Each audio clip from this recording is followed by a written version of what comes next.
Chapter 51 The Adventure of Dorag and the Bear. At the same time. Grand Line, a certain sea area.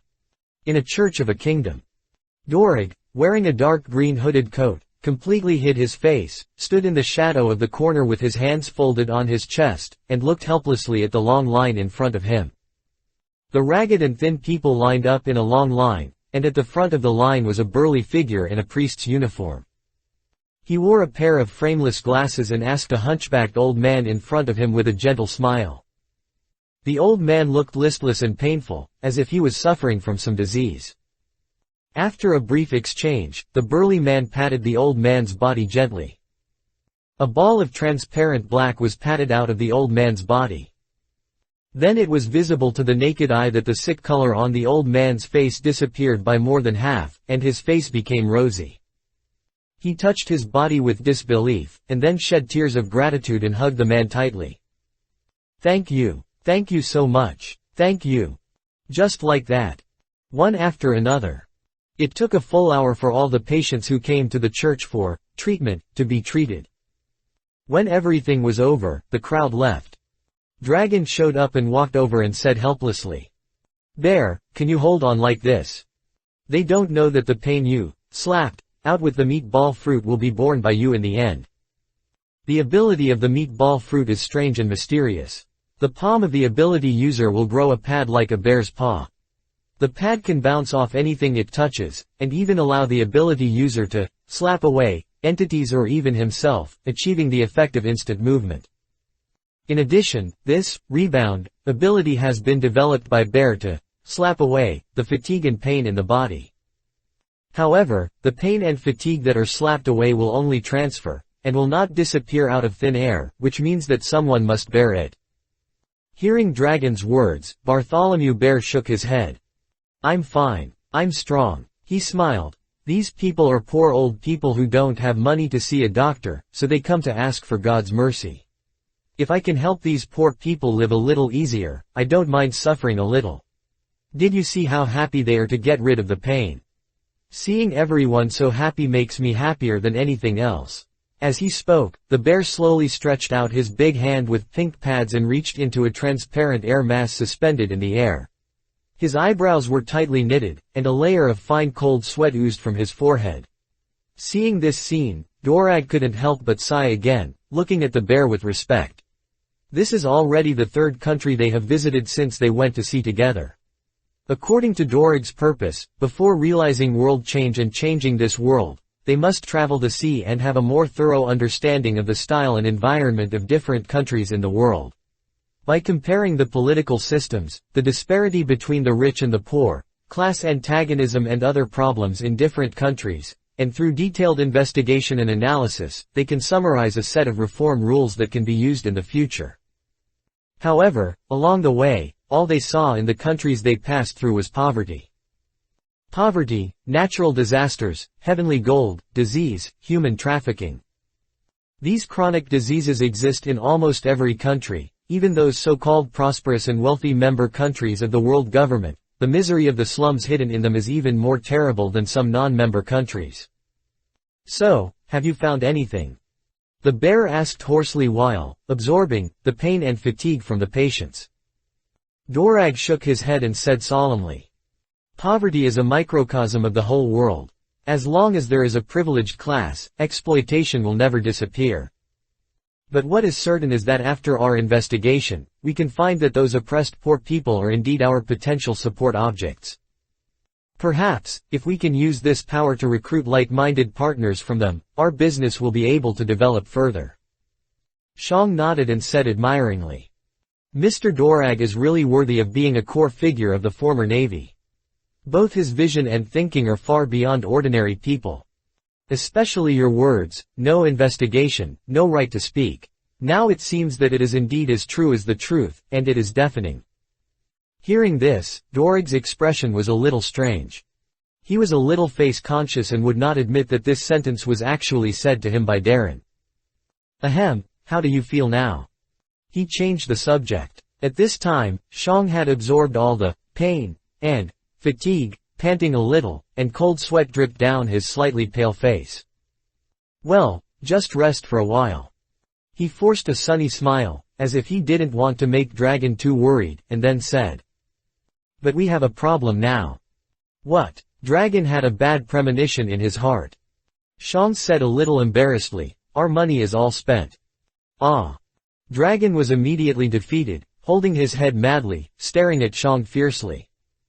"You took our funds to help the poor again." Shang smiled, scratched his head, and said innocently, "Compared to us, they need money more."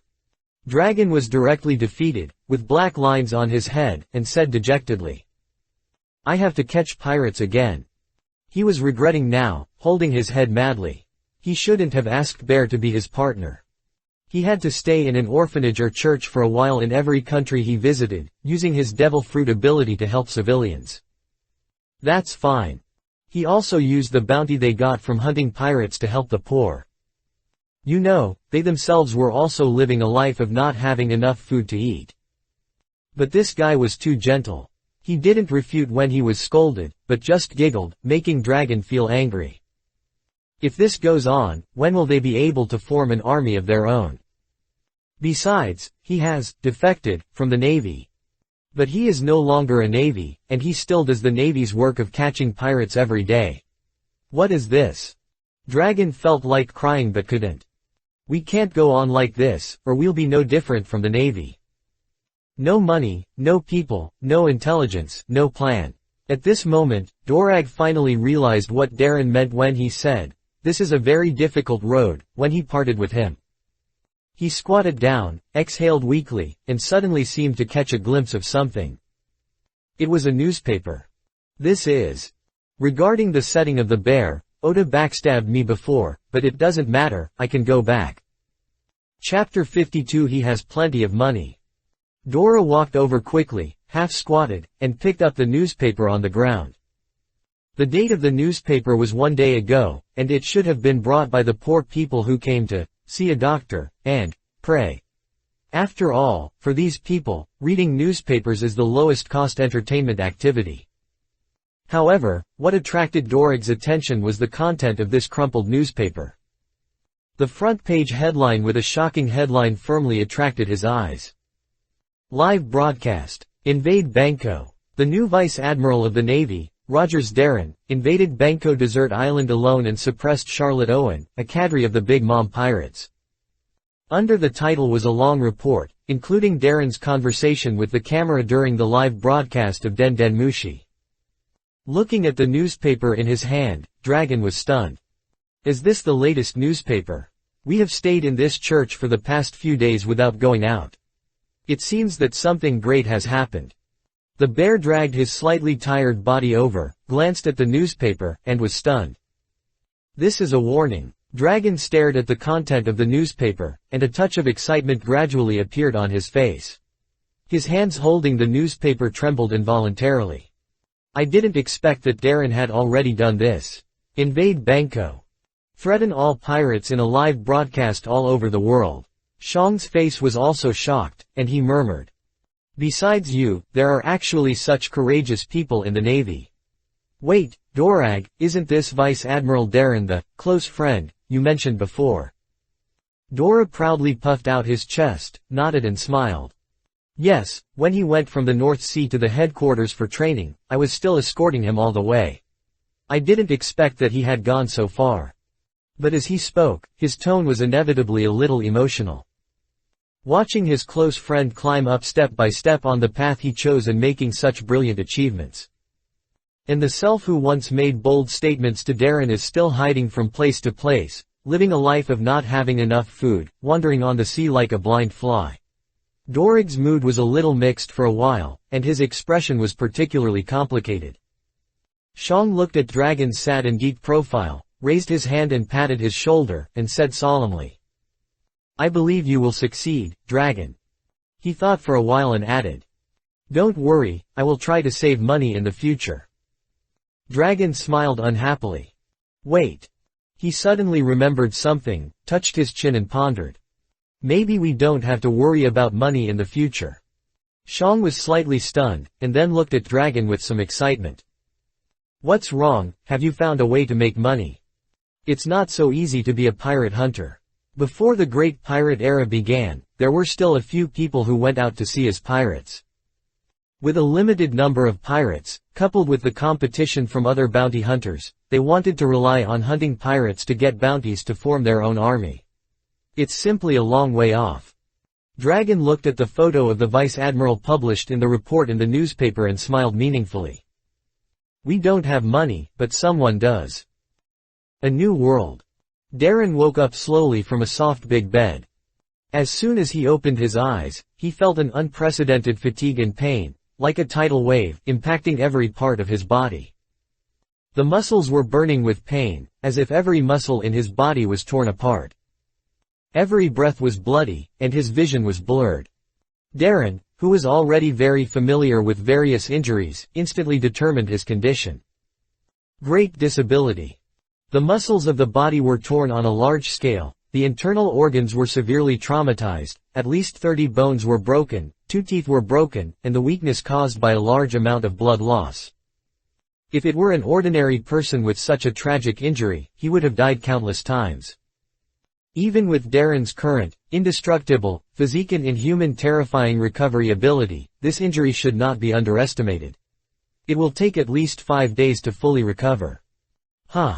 Darren let out a long breath, supported his body with his hands with difficulty, and sat up from the bed. But just such a simple action made him sweat all over and couldn't help gasping. The hands that supported his body were trembling visibly, and Darren leaned his back against the bed with difficulty, gasping for breath. A sickly blush appeared on his pale face. But, where is this? Darren looked down at his chest, which was simply bandaged. The room was luxurious, a high-end box with a private bathroom and a living room. The air in the room was filled with the smell of high-end perfume. Hot, exciting, mysterious. It gave people a sense of danger.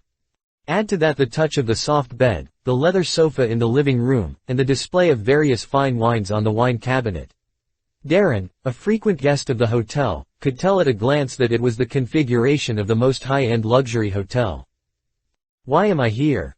Darren frowned. He vaguely remembered that after he exhausted his remaining strength to escape from Wano country, his body, which was on the verge of collapse, could not support him soon.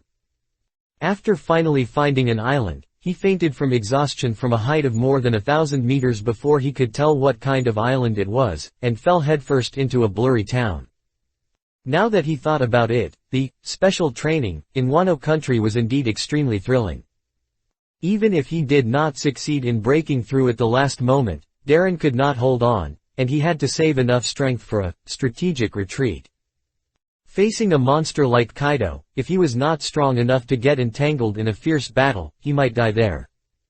However, although the process was dangerous, the gains were undoubtedly huge. After this battle, Darren finally succeeded in overcoming that shackle. As long as he recovered successfully, no one in this vast sea could stop him anymore. Just as Darren's thoughts were flying, the door of the luxury box suddenly opened. A figure walked in gracefully. Slightly curly golden hair, long legs and slim waist, a pair of charming phoenix eyes, wearing a well-cut white dress that highlights her curves. As she walked, her red high heels made a pleasant crisp sound on the ground. The woman smiled charmingly at Darren, and the 2 dimples on her face were very attractive. She sat leisurely on the sofa in front of Darren, and when she crossed her legs, she even deliberately let Darren see the scenery under her skirt. Yes, red. She did it on purpose. Darren quickly after coming to this conclusion, a smile immediately appeared on his lips. He recognized this woman. Nice to meet you, Mr. Darren. I have heard of you for a long time. The blonde woman smiled lazily while hugging her chest. Darren also smiled and said, "Excuse me, beautiful lady.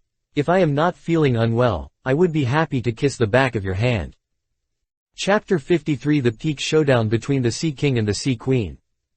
While speaking, Darren also observed with interest the blonde woman in front of him who could truly be called charming. Because of her shallow dimples and her charming red lips, the corners of her mouth always unconsciously rose, as if she had a mysterious and playful attitude towards everything and everyone, making her look a bit sharp and beautiful. She just sat there leisurely, and the lazy young woman's temperament was naturally exuded, and every frown and smile was very attractive. What a top-notch one. Darren thought to himself that he was also an experienced young lady killer. When he was working in Beihai, he maintained friendly exchanges with princesses and wives of many countries, but he had to admit that the woman in front of him was indeed eye-catching.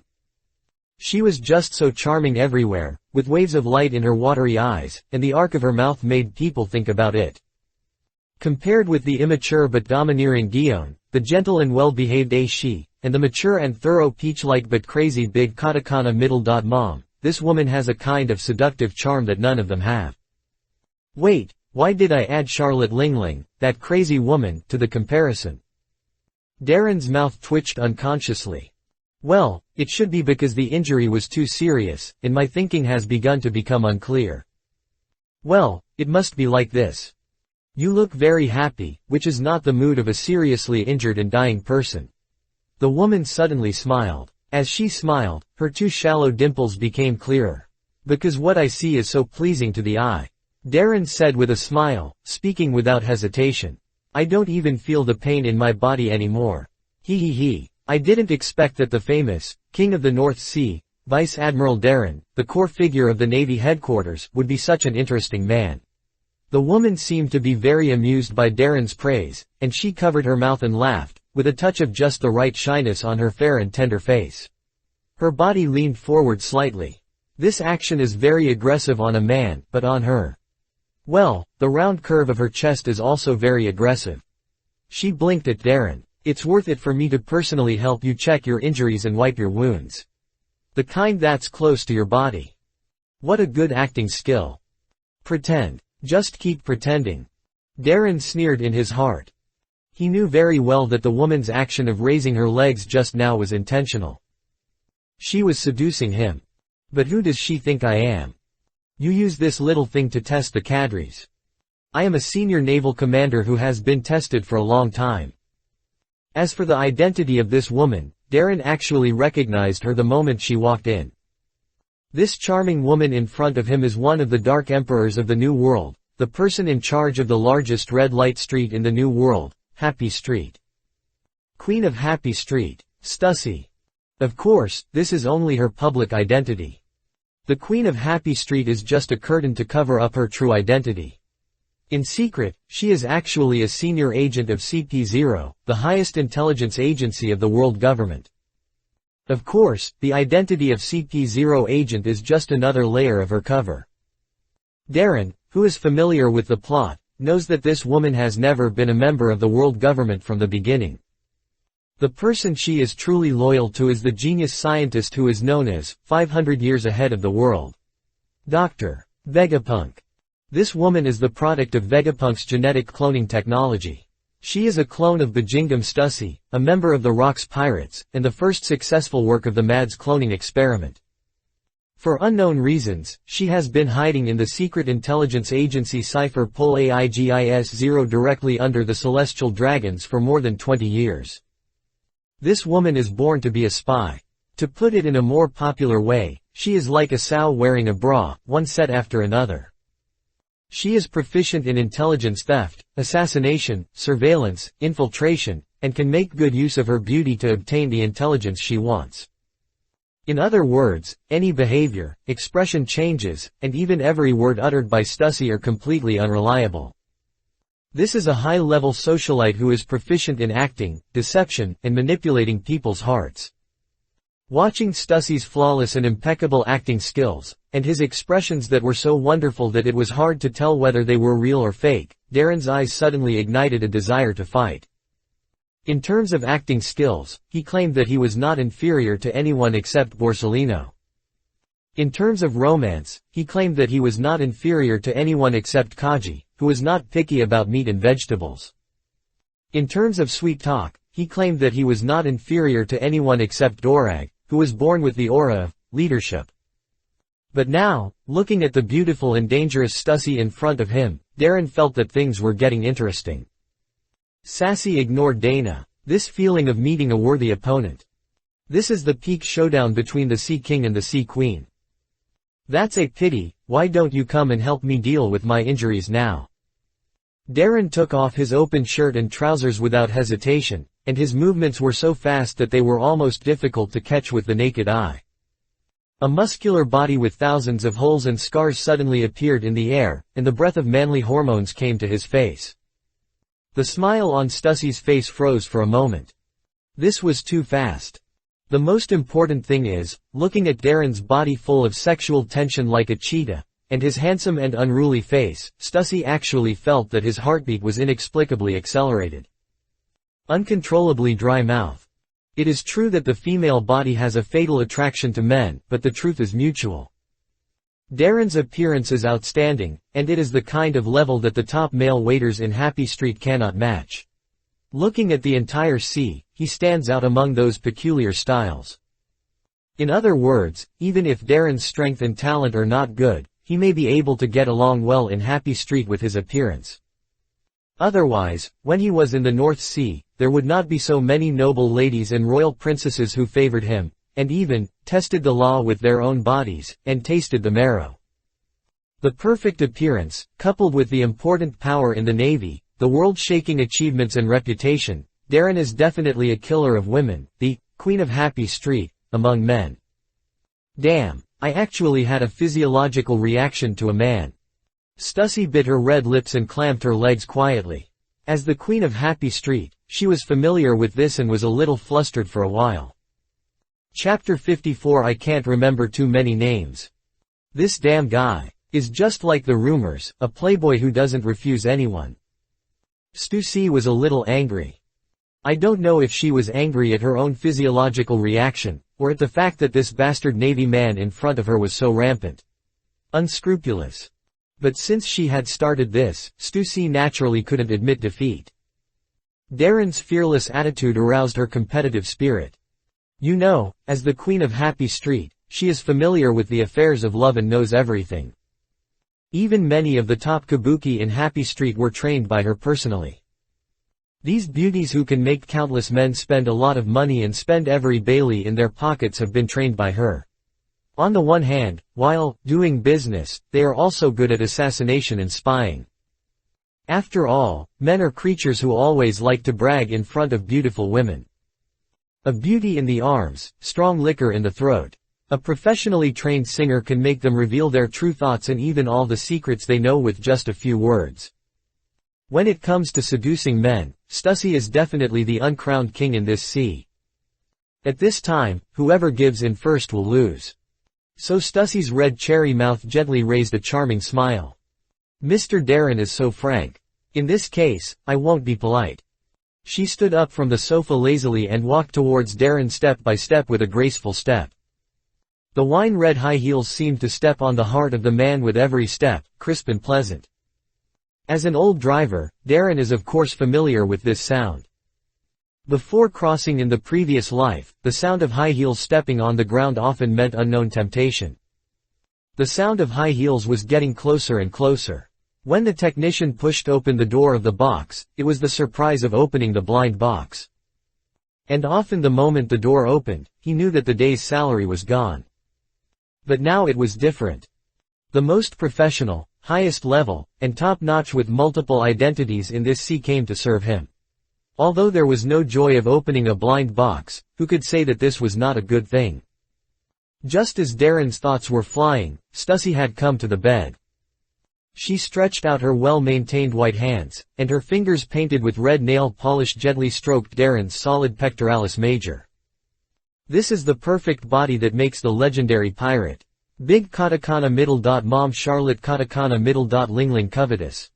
Stussy was like a charming and beautiful snake, twisting her slender waist drum and leaning close to Darren's ear. The red lips exhaled a fragrant scent between Darren's earlobes, and she smiled coquettishly. If Lingling knew about this, she would be very angry. There was a sweet whisper in his ears, and the ears and chest were all itchy with temptation, but Darren sneered in his heart. Hee, woman, you are playing with fire. So his breathing became heavy in coordination. A flash of panic flashed across his face, and he gritted his teeth and said, I have no interest in that crazy woman. Is Mr. Darren interested in me? Stussy giggled, and his slender fingers like green onions moved down along Darren's well-defined abdominal muscles. Darren's body stiffened slightly. "You." Aware of his subtle changes, a smile of victory flashed in Stussy's eyes. Mr. Darren's body is really honest. Hey, this should be my line. Although it is indeed a little bit secretly satisfying. I have to admit that this woman's teasing skills are indeed sharp. If Darren was not a time-tested cadre, he would have surrendered. Thinking of this, Darren cooperated with Stussy and made a forced calm expression on his face. Haha, I didn't expect him to be so cute. In this case, let's tease him again. Stussy's eyes turned, and his fingers continued to slide, smiling and saying, "And I heard that Mr. Darren has a beautiful wife in the Navy headquarters. Isn't Mr. Darren afraid that she will be resentful of you after knowing this?" "No, you think too much. If she knew about this, she would not be angry, and would even hold your hand and become good sisters with you. After all, if I can take you down, maybe I can take down the resources, power and the huge intelligence network of Happy Street." Darren seemed to move his body uncomfortably and sneered. "It seems that you have investigated a lot of information about me." Stussy smiled disapprovingly. Hee, isn't this normal? Mr. Darren is now a big man in this sea. How powerful and brilliant is his power and achievements. Since your debut, you have defeated the world destroyer Bondi Waldo. You broke an arm of Kazuki Odin, the sworn brother of Whitebeard. You easily destroyed the plans of Flying Admiral Shiki the Golden Lion many times. You killed 3 of Big Mom Charlotte and Linlin. Even Douglas Barrett, the devil descendant with suffocating strength in Roger's pirate group, was crippled by you. Plus the shocking graduation speech a day ago, and the strategic deterrence of the Blitz attack on Wanguo. Mr. Darren, you know that the most popular person on this sea now is so popular that he even surpasses the 3 pillars of the Navy, Sengoku, Garp and Zephyr. Stussy knew Darren's past achievements like the back of her hand. As she spoke, she gently left a red mark on Darren's ear with her red lips. "Do you know how the sea calls you now?" Her lips curled up, and her eyes were full of charming water light. She spoke word by word. "The new generation monster of the Navy headquarters. The uncrowned king of the North Sea. The inheritor of the 3 pillars of the Navy. Strategic level deterrent weapon. The Terminator of legend. And..." Stussy's fingers gently stroked Darren's angular cheeks like a lover, getting closer and closer to Darren, looking into each other's eyes, and said affectionately, "The future flying general." Darren smiled, put his arm around her waist without hesitation, and slid his big hand down aggressively, saying, "So I have so many nicknames without realizing it. It sounds a bit embarrassing to say this. If I were to say my own name, I would probably laugh even myself. Don't look back and say, I can't remember many names, after reporting this long list of names. It would be embarrassing." He shook his head with a smile. "Sure enough, nicknames are more handsome when they are said by others." Stussy laughed softly, and just before Darren's hand was about to touch the forbidden area, she gently pushed Darren away, and said with a delicate and innocent face, "So for a big man like Mr. Darren, isn't it normal for me to be curious? Hey, this woman is quite good at pulling." Darren's eyes twitched. Seeing the man in front of him look so frustrated, Stussy smiled even more proudly. "Besides, didn't Mr. Darren investigate me? When I just walked into the door, I guess you recognized my identity, right?" Chapter 55 Vampire. I am very sensitive to men's eyes. Stussy's soft hand brushed Darren's cheek, and the nails painted with bright red nail polish left a vague touch on the latter's skin. The look in Mr. Darren's eyes when he first saw me was not the first time he saw a stranger. Darren smiled helplessly and said, "You are worthy of being the queen of Happy Street, the most romantic woman in this sea. I thought I had restrained myself well enough. Please forgive me. After all, you are the dream lover of countless men." He paused, raised his finger frivolously and gently lifted Stussy's chin, and said with a smile, "So, we are in love." Stussy said with a sweet smile, "It looks like this, Mr. Darren." Her fingers slowly moved down, and her waist drum twisted. From Darren's angle, he could see the perfect curve of her waist and hips. "But, I am really curious." Stussy's fingers gently touched the wound on Darren's chest ribs, and her tone seemed to be casual. "With Lieutenant General Darren's power and strength today, what kind of tragic battle did you go through to cause you to be injured? Such a serious injury. Dozens of fractures all over the body, massive blood loss, internal organ damage, extensive muscle tearing. This is not something that ordinary people can do. With such injuries, no one else can survive." Stussy glanced at Darren charmingly, suddenly opened her cherry mouth, and gently bit Darren's finger. A warm and moist feeling immediately wrapped around the fingers, and the soft touch slid across the fingertips, mixed with bursts of suction. Darren felt as if all the pores in his body were opened at this moment, extremely transparent. He looked down and saw that Stussy's impeccable young woman's face was flushed with emotion, and a pair of watery eyes looked at him with reluctance. This woman is really a demon. At this moment, even the battle-hardened Darren was also somewhat confused and infatuated. This woman is really good. She can always accurately and skillfully provoke the desire in a man's heart, but at the moment when the man's desire rises to the extreme, she will withdraw in time, making people unable to stop. Mr. Darren. Stussy opened her red lips slightly and released Darren's fingers. The crystal water light hooked between the fingertips and lips like a silk thread. Seeing the loss in Darren's eyes, the corners of her mouth slightly tilted up, the dimples deepened, and she uttered a soft murmur, as if she was really moved. "Who did you fight with? You invaded the snack island of Totland of the world a day ago. Could it be Big Katakana Middle. Mom Charlotte Katakana Middle. Lingling? But if it was Lingling, she does have such strength, but she, who covets you so much, should not hurt you so badly that you are on the verge of death. She can't bear to do it. But if it's not Lingling, then who could it be? Whitebeard, Golden Lion, or Roger?" She leaned towards Darren, her face resting on his shoulder, her nails drawing circles on his chest, a confident and victorious smile on her lips, and whispered in a pleading tone. "I'm really curious, can you tell me?"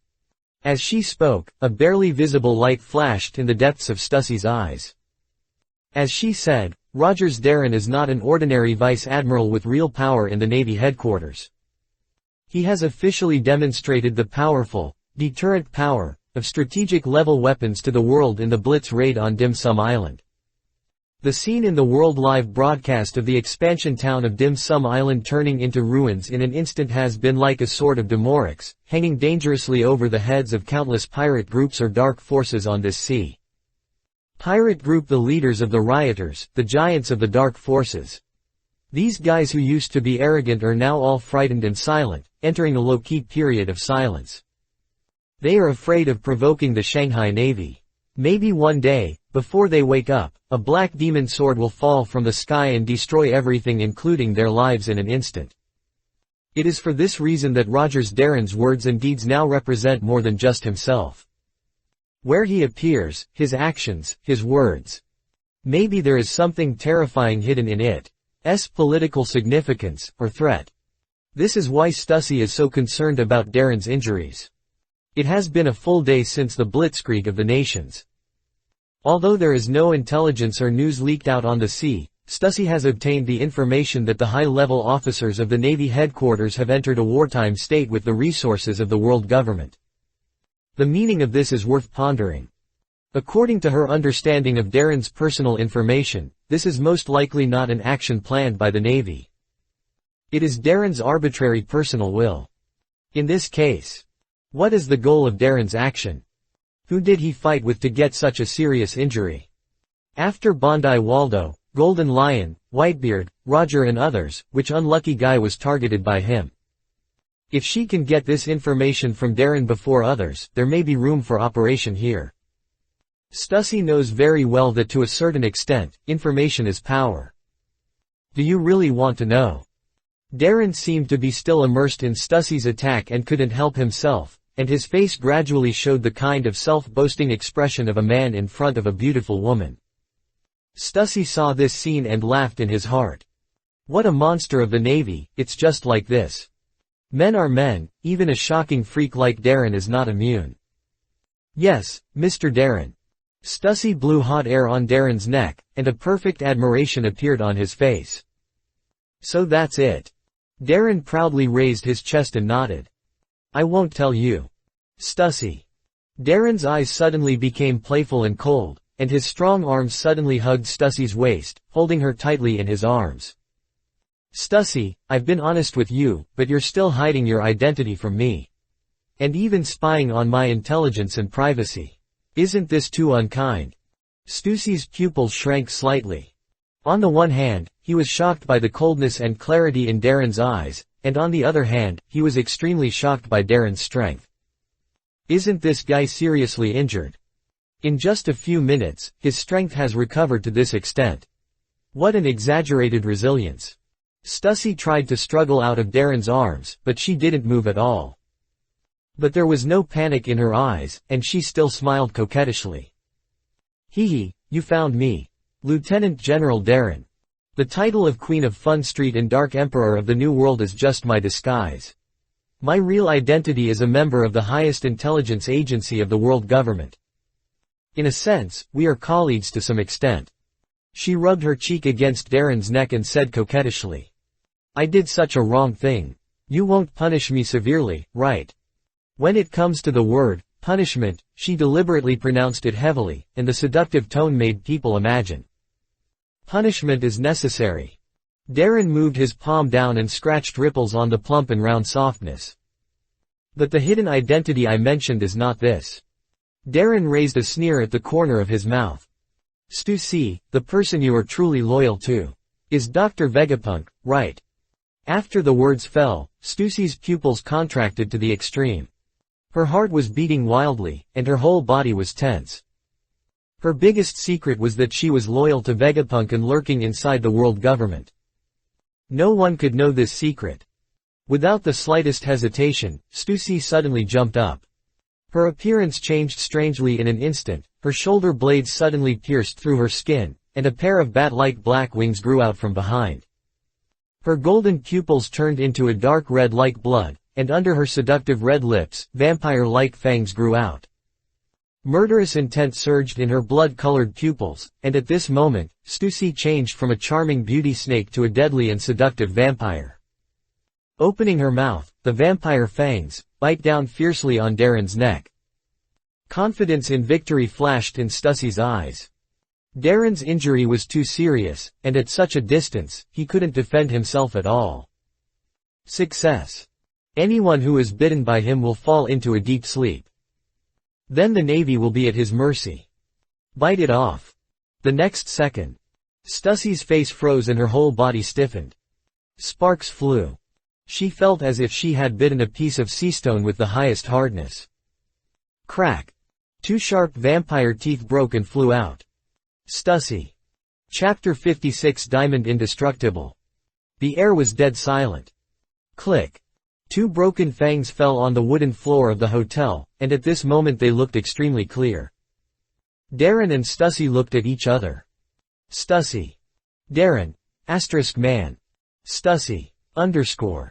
A look of disbelief gradually emerged on her dull face. Her fangs in vampire form. Just broke like that. What on earth is this guy's body made of? You know, even high-hardness steel can be easily bitten to pieces by me. Not to mention the flesh and blood. But now, I didn't even bite through Darren's skin. The defense and toughness of this physique. I'm afraid it has exceeded Charlotte Lingling's steel balloon body. This is Vajra indestructible body. Thinking of this, Stussy couldn't help but take a breath of cold air. This, how is it possible? I didn't expect it, it's actually a vampire. Darren looked at Stussy with a playful look, touched the shallow tooth mark on his neck, and said with interest. Is this the work of Vegapunk? Bloodline factor? Or artificial devil fruit? Stussy's heart trembled. He actually knew it. Artificial devil fruit is the scientific research result of Dr. Vegapunk. It is still in the experimental stage and is far from being put into use. This secret is unknown even to the high-level officials of the Navy and the CP department of the world government. If she had not had a close relationship with Dr. Vegapunk and it was a cloned human, created by the doctor himself, she would not have had any channels. The most terrifying thing is that this guy in front of her revealed the biggest secret of her loyalty to Dr. Vegapunk and lurking in the world government's intelligence agency. Who knows what else he knows besides these? And seeing his fearless state. Wait.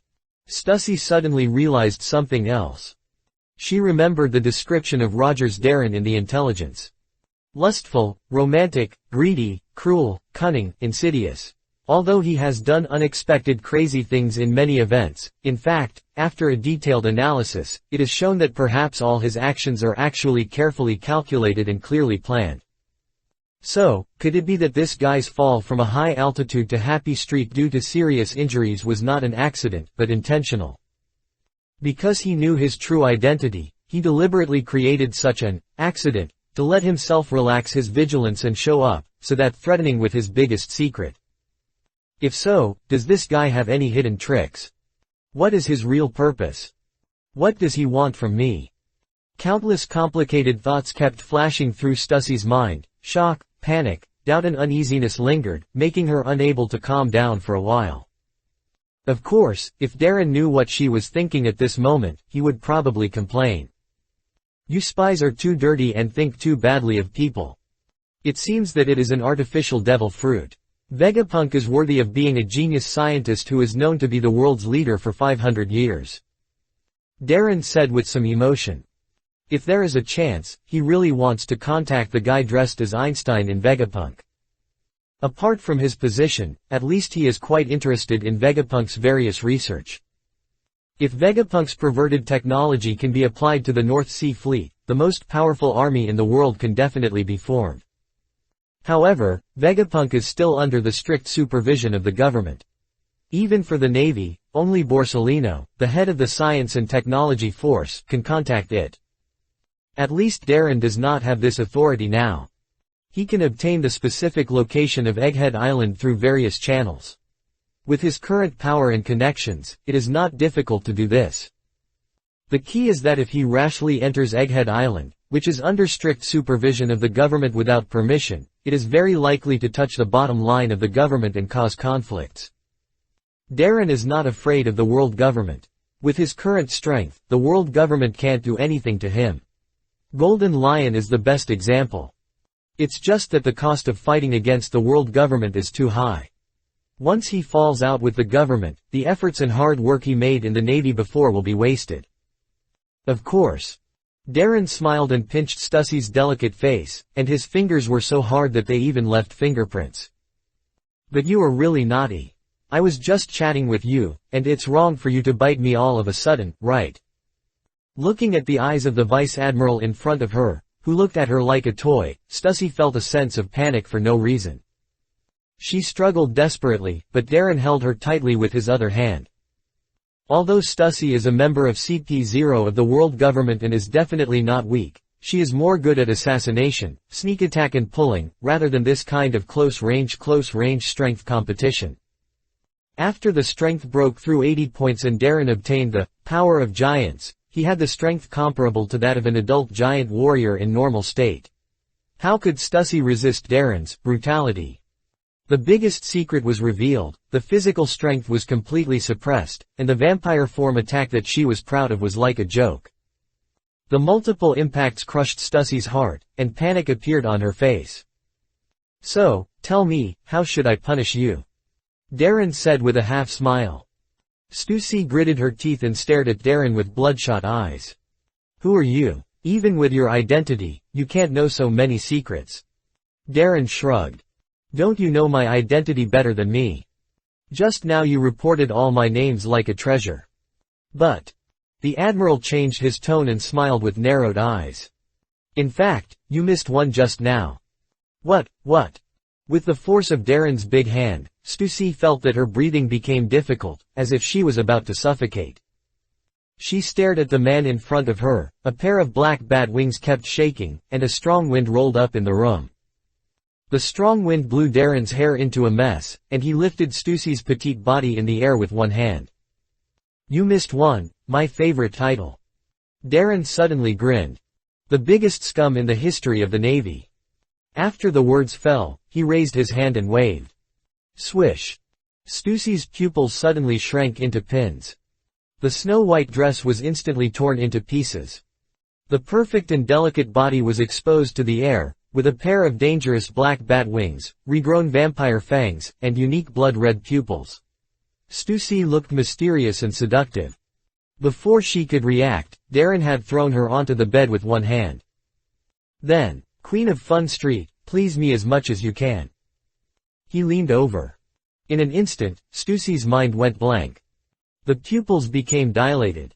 She finally felt the power of indestructible body in person. No. Chapter 57. You don't want your secret either. In. Stussy's pupils suddenly dilated, her red lips slightly opened, and her brain went into a state of shutdown at this moment. Indescribable panic and fear surged into her heart, and the black bat wings behind her vibrated violently and uncontrollably, rolling up a hurricane and tearing the sheets apart. What do you want to do? She finally panicked. The strange blood-red eyes stared at the man in front of her who exuded blood and brutality. What do you think? Stussy, you're the queen of Happy Street, the uncrowned king of the affairs of love on this sea, don't you understand men's minds the best? Darren grabbed Stussy's white and delicate wrist with both hands, raised it above his head arrogantly, and sneered. Stussy's body trembled violently, and her face was almost bleeding. The lips bitten by the vampire's fangs were oozing red blood, which looked incomparably mysterious and evil. Damn it! She gritted her teeth fiercely, constantly bursting out all her physical strength and power, and even displayed her armed color domineering, trying to fight against Darren's power. The strong wind swept the whole room, pressing the wooden floor and walls to crack. Let me go. Darren frowned. If the resistance is so fierce, it will be difficult to deal with.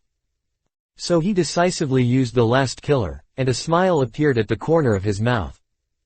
Queen Stussy, you don't want the secret of your loyalty to Vegapunk to be known by the world government, right?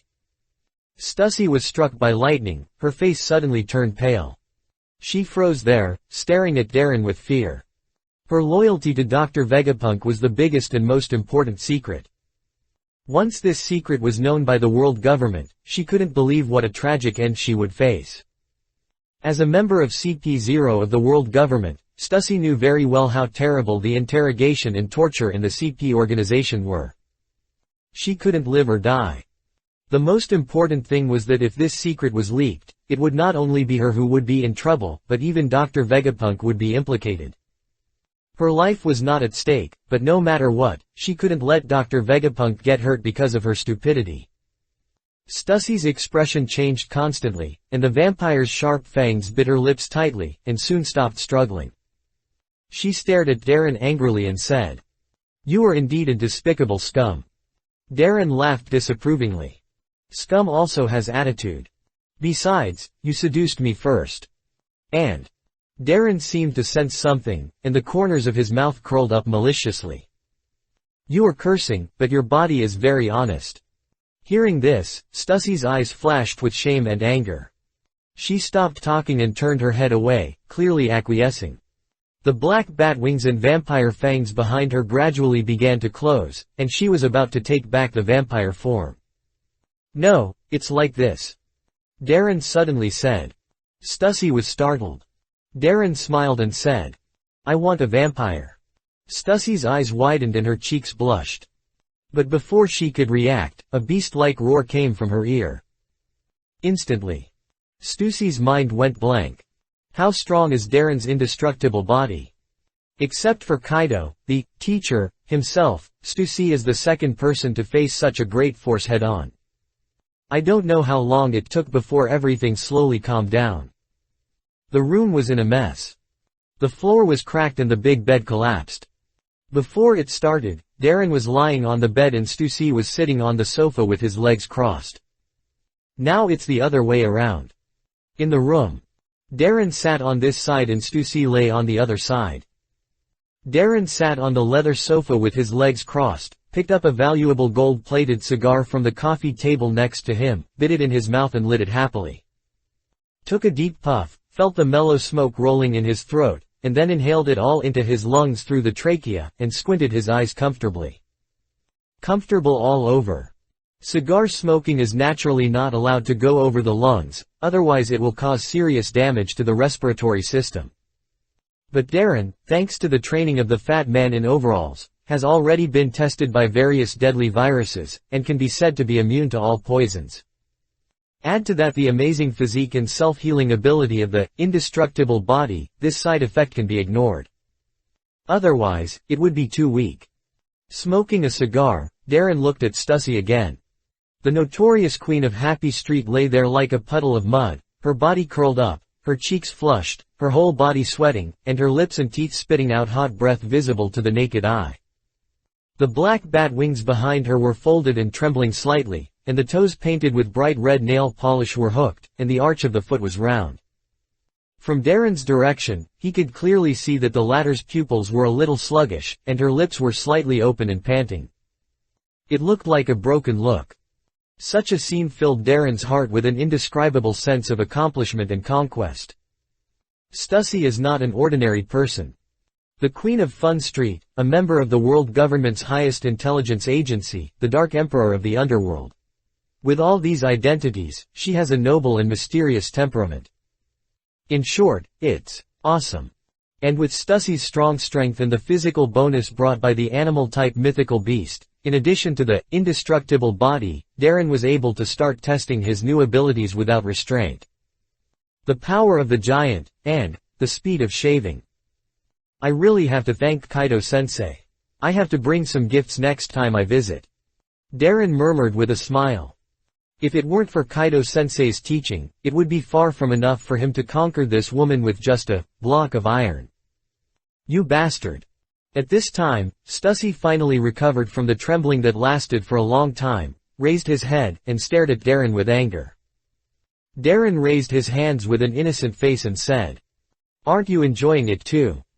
Stussy gritted his teeth in shame and anger. No, no. A hint of doubt flashed across Darren's eyes.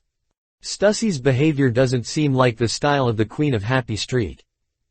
Isn't she an old driver? Darren glanced at her casually, but this glance made him cough violently due to the cigar. I didn't pay attention during the fierce battle just now. But now he saw that. There was a glaring red on the bed sheet. Darren was stunned. His face was full of disbelief. The Queen of the Red Light District on this sea is actually a virgin. Can you believe it? How is this possible? Chapter 58. Where is Darren? What is he doing? Navy Headquarters, Marineford. Marshal's Mansion. The atmosphere in the office was so solemn that it seemed as if the air had solidified. All the senior executives of the headquarters were present, and everyone's face was filled with deep solemnity. So where did Darren go? No news yet, Sengoku. Steelbone Kong finally couldn't suppress his anger, and slammed his palm on the desk, and several cracks appeared immediately. A bang startled Zongguo, who was pacing back and forth anxiously. He was shocked and stammered.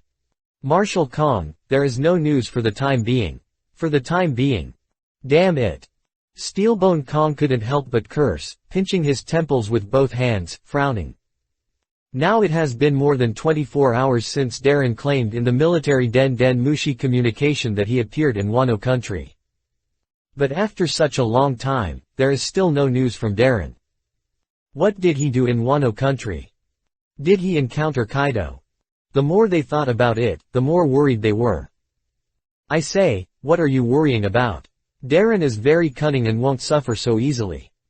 Garp, who was sitting on the sofa as if nothing had happened, suddenly spoke up, and stuffed a piece of senbei into his mouth, eating it with a crunching sound. He smiled carelessly and said, "Besides, it's not the first time that Kaido has caught him." The word, well, appeared on the foreheads of both Kong Gang and Sengoku at the same time. The vice admirals standing next to him were even more furious. "Garp, you bastard." Sengoku walked over angrily, snatched Garp's senbei, and poured it into his mouth amid the latter's wailing. "Damn it, Sengoku. I didn't eat a few pieces. This is my senbei. You can't finish it." "So what?" The two of them hugged each other, tearing and beating each other, their faces flushed like two hooligans. Enough. Steelbone Kong was furious, stood up suddenly, and smashed the poor desk to pieces with one punch. "You two bastards. Where do you think this place is?" A majestic and domineering aura burst out from the furious Steelbone Kong, turning into a substantial storm that swept out, and even crisscrossed black and red lightning was derived in the raging space.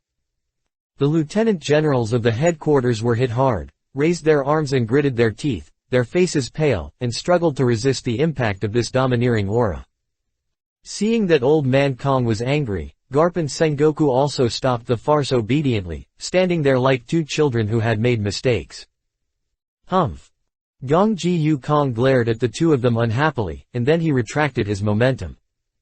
He sat back in his chair, exhaled a long breath, and felt very tired.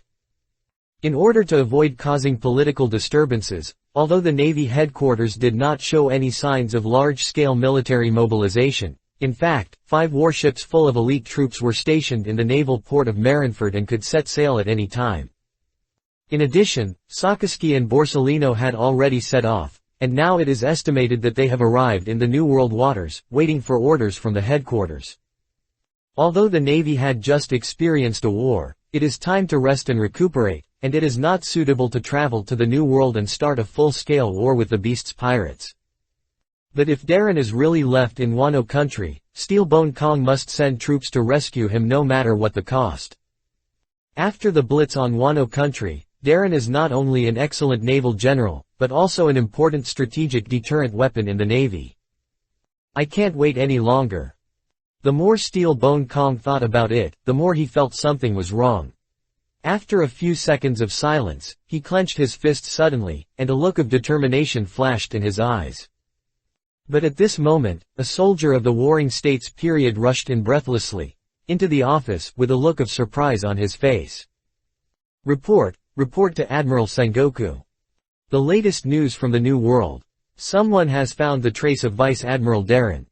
He escaped alive from Wano country. The sudden news made the general's present brighten up. Great. Sengoku clenched his fists, with a surprised smile on his face. Darren is too important. The reputation brought by a blitzkrieg alone has won the Navy more than 1 billion baileys of military aid. Not to mention his own strategic deterrence.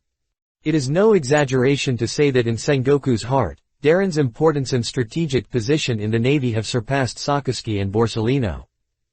Well, even, maybe surpassing himself as a Navy admiral. The moment this thought came up, Sengoku quickly shook his head to deny it. How could it be possible? He is the candidate for the next Navy Marshal. But the smile on his face became bitter and forced. Taking advantage of the moment when Sengoku was stunned, Garp finally waited for the opportunity, and grabbed the senbei in his hand like a lightning, put it away like a treasure, and then laughed. Ha ha ha ha. I said, Darren, that stinky boy, is so insidious, how could he be caught by Kaido? Hearing this good news, Kong Gang also breathed a sigh of relief, and the huge stone hanging in his heart finally fell. The importance of Darren to the Navy is beyond doubt. But what makes him more headache is that everyone knows that Darren deserves a beating. He has offended all the big pirates in this sea without exception. Still alive, that's good. That's good. Kong Gang finally smiled. Seeing that Old Man Kong was no longer angry, Sengoku also relaxed and asked his personal soldiers with a smile. So, where is Darren, that stinky boy now? This. To Sengoku's surprise, his personal soldiers suddenly became hesitant when faced with the question. He glanced nervously at the other generals present, and stammered. That, General Zongguo. The news about Vice Admiral Darren, I'm afraid. Zongguo frowned. What's there to hesitate about? Since Darren is safe and sound, that's the best news. As long as this premise is in place, any other bad news is insignificant. Besides, there are so many naval generals and Marshal Kong present. Others' personal soldiers are searching for Darren's news, but his personal soldiers are one step ahead. This is the best opportunity to show his leadership and management ability. Just say whatever you want to say. Everyone present is the corps senior of the headquarters, what can you hide? Zhang Guo pretended to be angry and scolded. A few black lines floated on the forehead of the personal soldier. After hesitating for a while, he couldn't help but confirm it again. "General Zhang Guo, are you sure?" "Of course." Zhang Guo proudly puffed out his chest and enjoyed the eyes of his colleagues. The personal soldier looked at Zhang Guo with pitiful eyes, took a deep breath, and said sullenly, "That Vice Admiral Darren is now in Happy Street." The smile on Zhang Guo's face suddenly froze, and the whole person looked dazed as if struck by lightning. Steelbone Kong. Staff Officer Crane. Generals. Ha ha ha ha. You are worthy of being the biggest scum of our navy. Garp slapped the sofa hard, laughing until tears came out. Kuzan's eyes lit up. Fight happily, have fun happily. Darren is really a real man. This is really too cool.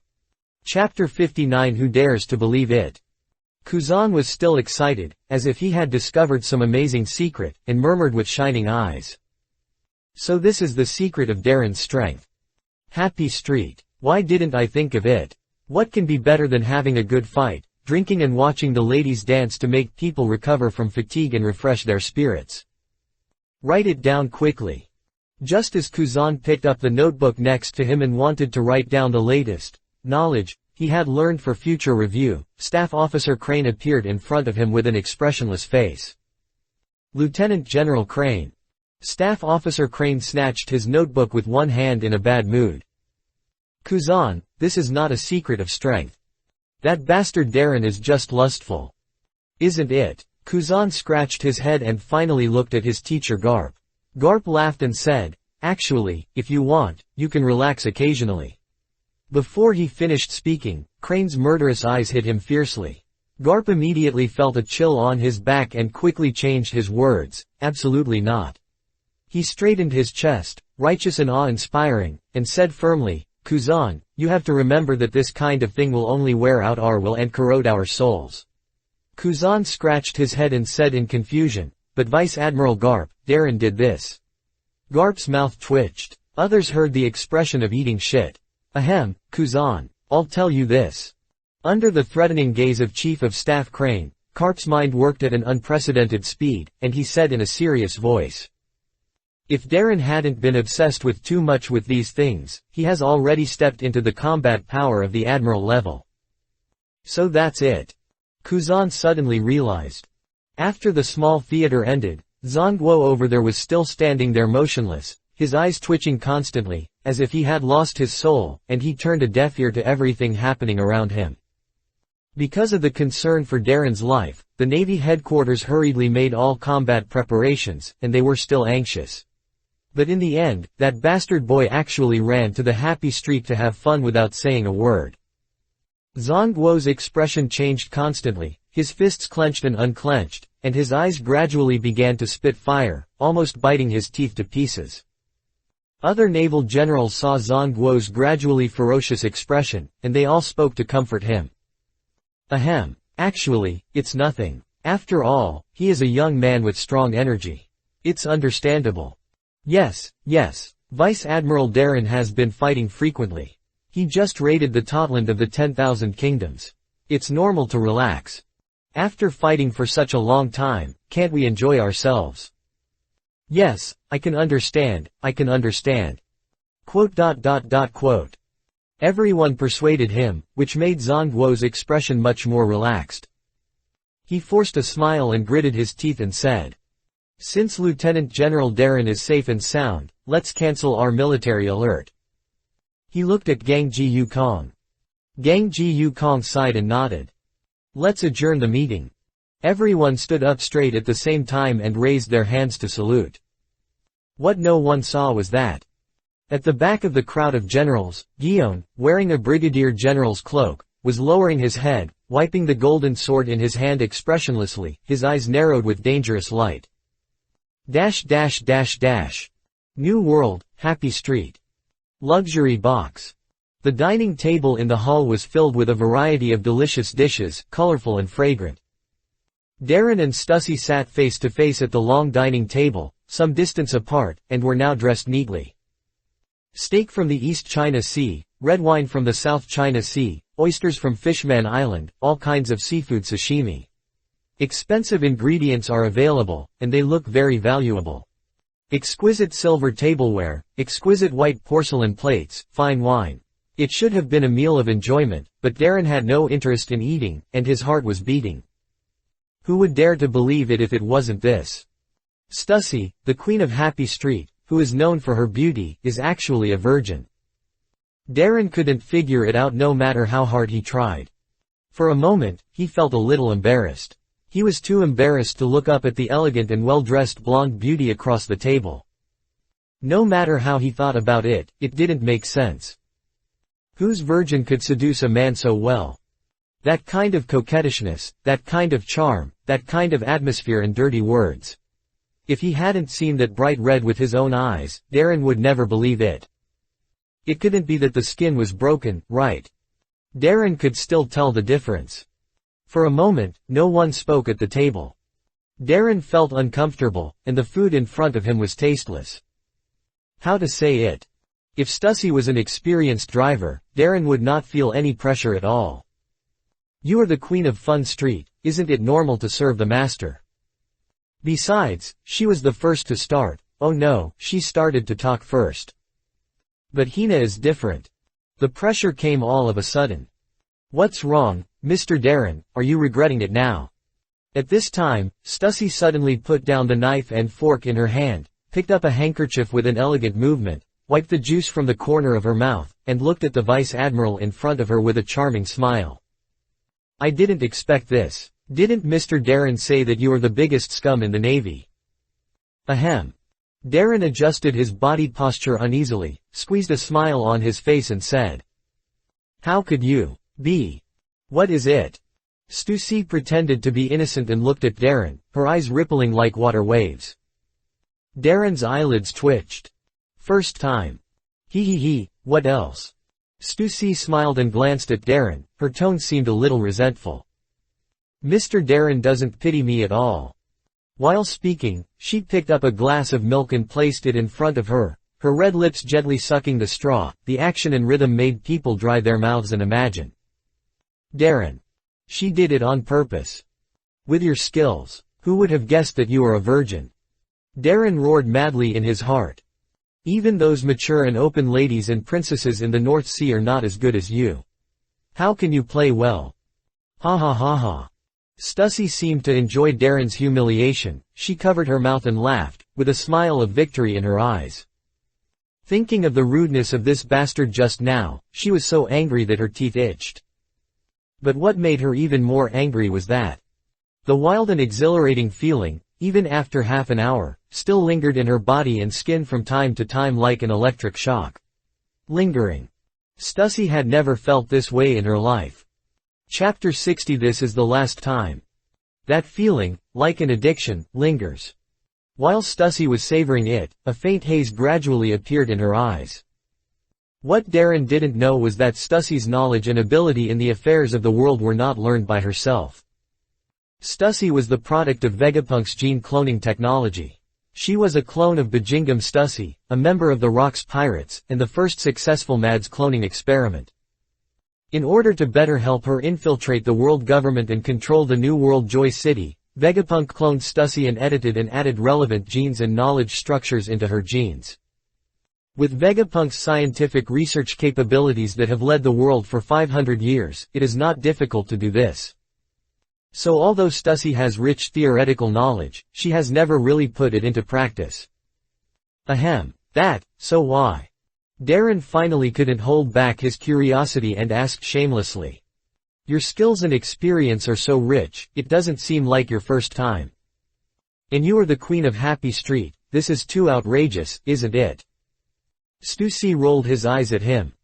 With my ability, as long as I bite the opponent in vampire form, I can make the target fall asleep. During the target's sleep, I can weave and control the target's dream. Since Darren had the upper hand on me, Stussy had no need to hide it. Dream, wet dream. Darren was full of black lines. Luckily, I cultivated the indestructible body, and didn't get hit. Otherwise, if it was a dream, it would be a big loss. But he didn't expect that it was so simple. So, it was really this woman's first time. I got a big advantage. So, Mr. Darren, you've got what you wanted. Stussy glanced at Darren, biting her red lips and said, "Please keep this secret for me." Well, why does this plot look so familiar? Darren himself also thought it was quite funny. He was about to agree, but then paused, and a malicious smile appeared on the corner of his mouth again. "It depends on your performance in the future, Queen of Happy Street." Stussy's face froze. This despicable bastard. He actually wanted to use this secret to blackmail me for a long time.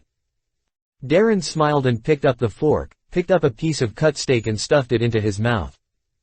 Looking at this charming young woman in front of him being controlled by himself, he felt relieved. The identity of this woman, Stussy, is very special. The Dark Emperor of the Underworld, the Queen of Fun Street. A senior agent of CP0, the highest intelligence agency of the world government. A subordinate of the genius scientist Vegapunk. If it can be used properly, it will definitely bring you an effect that cannot be ignored. The identity of the Queen of Fun Street can help you plant spies and collect intelligence in the new world. In the future, you can cooperate with Dover and even firmly control the dark world of this sea. The identity of CP0 can help you spy on the internal intelligence of the world government. In this way, even if you really fall out with the world government in the future, you will have a trump card to use. As for the identity of Vegapunk's subordinate, Darren also attaches great importance to it. If the opportunity is right, you may be able to try to contact Vegapunk through Stussy. What else do you want? I have done what you asked. Stussy stared at Darren fiercely. Darren savored the top quality steak and said with a smile, "There are too many things I want, and I can't finish them in a short time. But what is certain is..." He put down the knife and fork in his hand, picked up a tissue to wipe the corner of his mouth, stood up with a smile and walked towards Stussy step by step. "I want you now." Stussy looked at Darren who was walking towards her, and a trace of panic flashed in her eyes. How long has it just ended? When she thought of what happened between the two of them just now, her heart started beating wildly with nervousness. Darren put one hand on Stussy's face. Stussy struggled symbolically, and Darren's whisper with a smile came to her ear. "Don't you enjoy it too?" She trembled all over and bit her lips. It was too direct just now. "Use all your moves this time, okay?" Darren smiled and said. "Well, I promise. This is the last time." An hour later. Darren, feeling comfortable, walked out of the door of the luxury hotel with a smile on his face, and threw a thick stack of banknotes to the doorman who was responsible for opening the door, attracting the latter's admiring eyes. The shower room in the hotel room. Stussy stood under the hot water, her legs still trembling slightly. "Damn bastard, he actually made me pose like that." Her cheeks were red and hot, and she didn't know whether the hot water was too hot or for some other reason. She held the water in her hands to rinse her mouth, her eyes full of resentment. "Although I have a wealth of theoretical knowledge, I have never really put it into practice. I am still quite uncomfortable using it myself." "Well, it's okay, anyway, this is the last time." Stussy Tussie comforted herself in her heart, and her mood seemed to become much more relaxed. But gradually, she didn't know what she remembered, and her eyes became hazy again. The style between her eyebrows. So charming. Walking out of the hotel lobby, Darren began to leisurely explore this prosperous island. Casinos, hotels, bubble baths, izakayas, kabuki halls, slave auctions, arenas. All kinds of illegal industries are available on this island. The streets are full of dazzling shops, and there is a brothel every 10 meters or so, with young girls in various costumes enthusiastically soliciting business. Slender slit cheongsam beauties, hot bikini swimsuits, cute and attractive bunny girls. There is nothing you can't find except what you can't think of. It really deserves to be a world-famous den of money. Darren sighed and had to admit that Stussy's business acumen and management skills are indeed excellent. It is impossible for ordinary people to build such a huge illegal industry in a place like the New World where all kinds of people are mixed.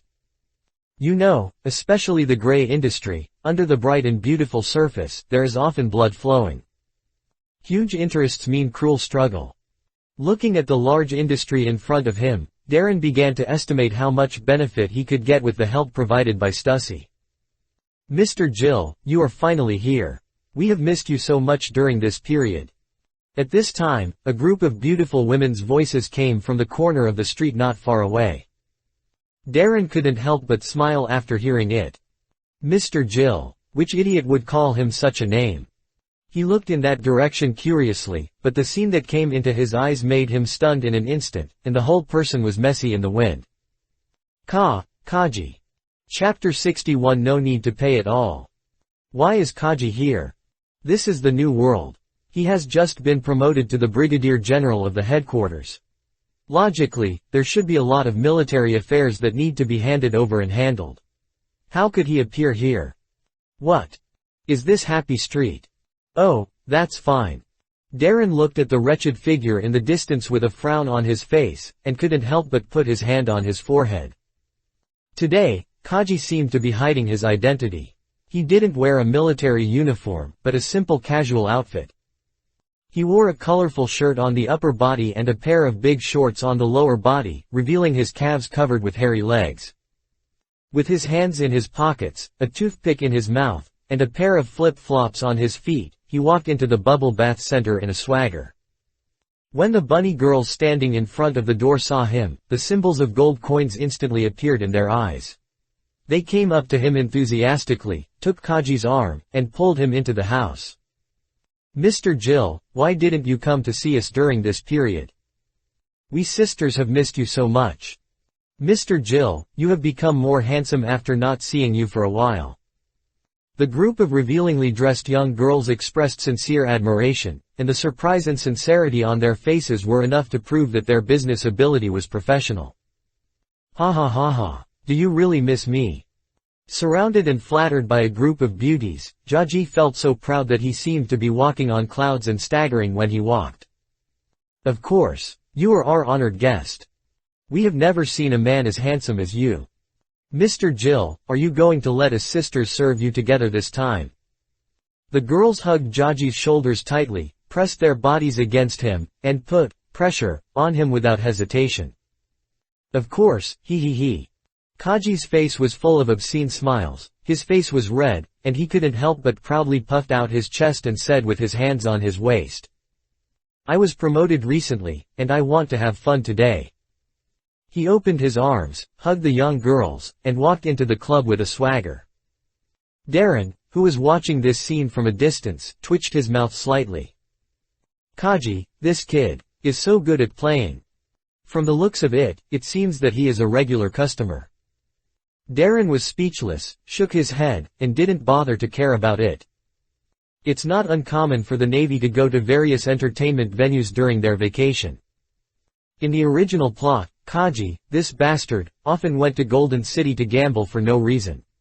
As long as it wasn't too much, the headquarters would turn a blind eye to this situation. Being a Navy is also very tiring. After fighting for a lifetime, can't you enjoy yourself? But it's time to report the situation in Wano country to the headquarters. I guess old man Sengoku is getting impatient. Darren touched the stubble on his chin and began to look for ways to contact the headquarters.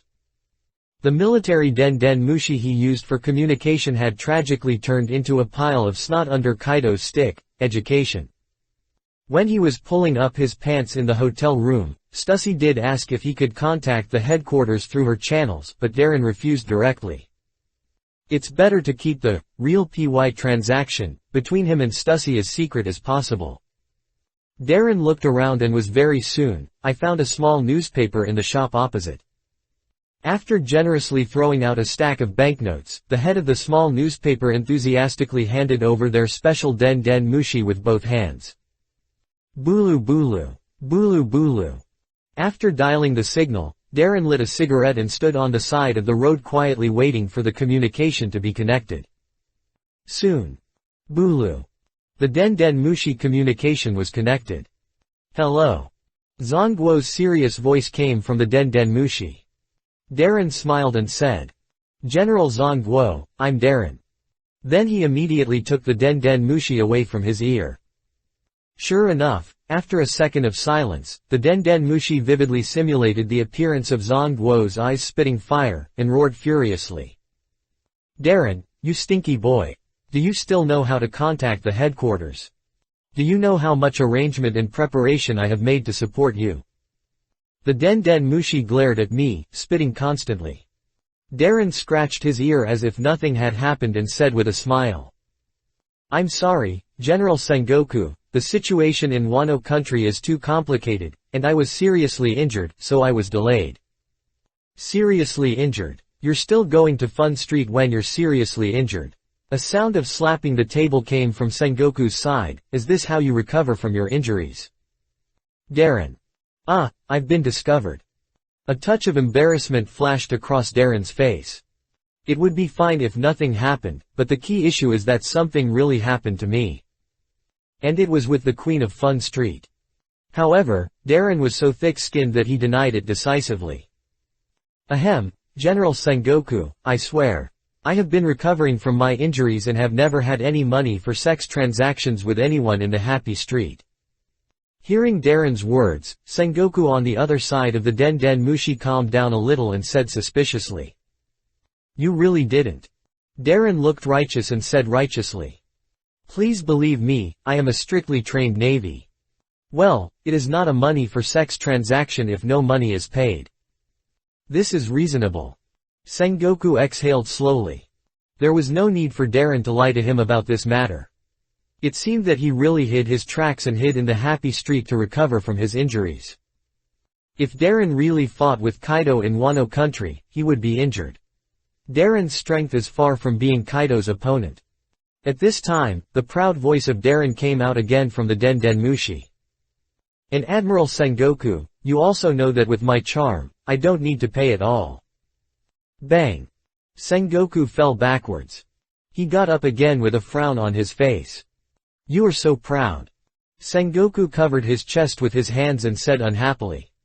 Report the situation quickly. How is your injury now? Do you need a warship to pick you up? In order to prepare for you and invade Wano country, Sakazuki and Borsellino's warships are already in the New World and can go to Happy Street at any time. Sakazuki and Borsellino. Darren's eyes flickered. Normally, if the headquarters is ready to go to war with the Beast's pirates, it should be led by Admiral Sengoku. But now the vanguard is Sakazuki and Borsellino. It seems that the future combat power pattern of the Navy has begun to take shape. The new generation of Navy, led by monsters, has gradually replaced the previous generation of Navy and is active on the front line of this sea. As for Sengoku himself, he has gradually returned to the headquarters as in the original plot, and is responsible for planning, strategy and layout. No need, General Sengoku, my body is fine, and I will be able to go back in a few days. Darren replied. It's okay for Borsellino. If he comes, maybe he can drink with him and go to the Happy Street. But forget about Sakazuki. Darren glanced at the Happy Street where people were constantly flowing and pirates were spending money everywhere, and couldn't help shaking his head. If Sakazuki came to Happy Street, with his personality, he would probably fill the island with a meteor volcano. Chapter 62 Gion knows you are in Happy Street. Want to rest for a few days? Zhang Guo frowned, and then thought of Darren's inhuman physique, so he nodded. Well, I will give you a few days of vacation. Thank you, General Zhang Guo. Well, what's the situation in Wano country? Speaking of business, Zhang Guo's expression suddenly became serious, and he asked in a deep voice. Here on the Happy Street. Darren slowly exhaled a puff of smoke, half-closed his eyes, and said slowly. General Zhang Guo, as I reported to you before, Kaido has led the Beast's pirates to enter Wano country, and has established a huge arsenal production line in various regions of the country. According to my investigation, the scale of the military factory in Wano country is at least twice that of the headquarters of the Beast's pirates that our navy destroyed before. Zhang Guo's pupils shrank slightly when he heard this, and he took a breath of cold air. The communication with Darren a day ago was not very clear, but now it is really confirmed. Zhang Guo was shocked. A military factory production line of this scale. What on earth does this madman Kaido want to do? Is he just going to start a world war? But soon Sengoku thought of another question and asked in confusion. Darren, you said that Kaido led the beasts into Wano country and took root. Did the local samurai group in Wano country allow him to do this? They didn't have a conflict. The cultural customs of Wano country are relatively closed and exclusive, and the samurai group is amazing and its strength should not be underestimated.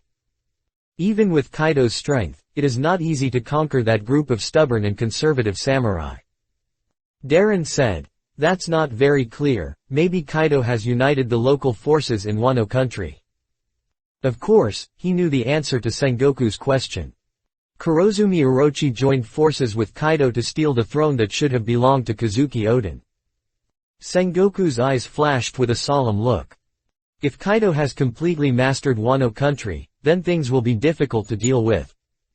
Even if the navy sends a large number of troops, it is estimated that it will be difficult to attack Wano country, which is easy to defend and difficult to attack. Don't forget that in addition to Kaido, the highest cadre, Flame Disaster, Jin also has the ability to fly in the Beast's pirates. The situation in Wano country is unclear. If the navy invades Wano country and attracts resistance from the samurai group, things will become out of control. This is no longer as simple as attacking pirates. Its political significance even involves sensitive things such as, the navy attacks an independent country.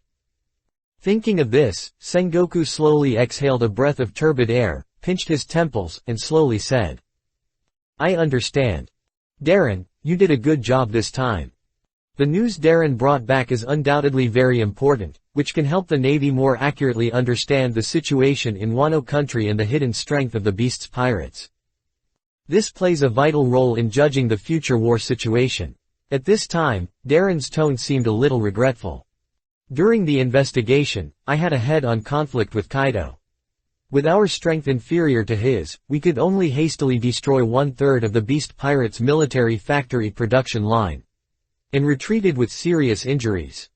Well, Zhongguo nodded in agreement. Kaido is very powerful.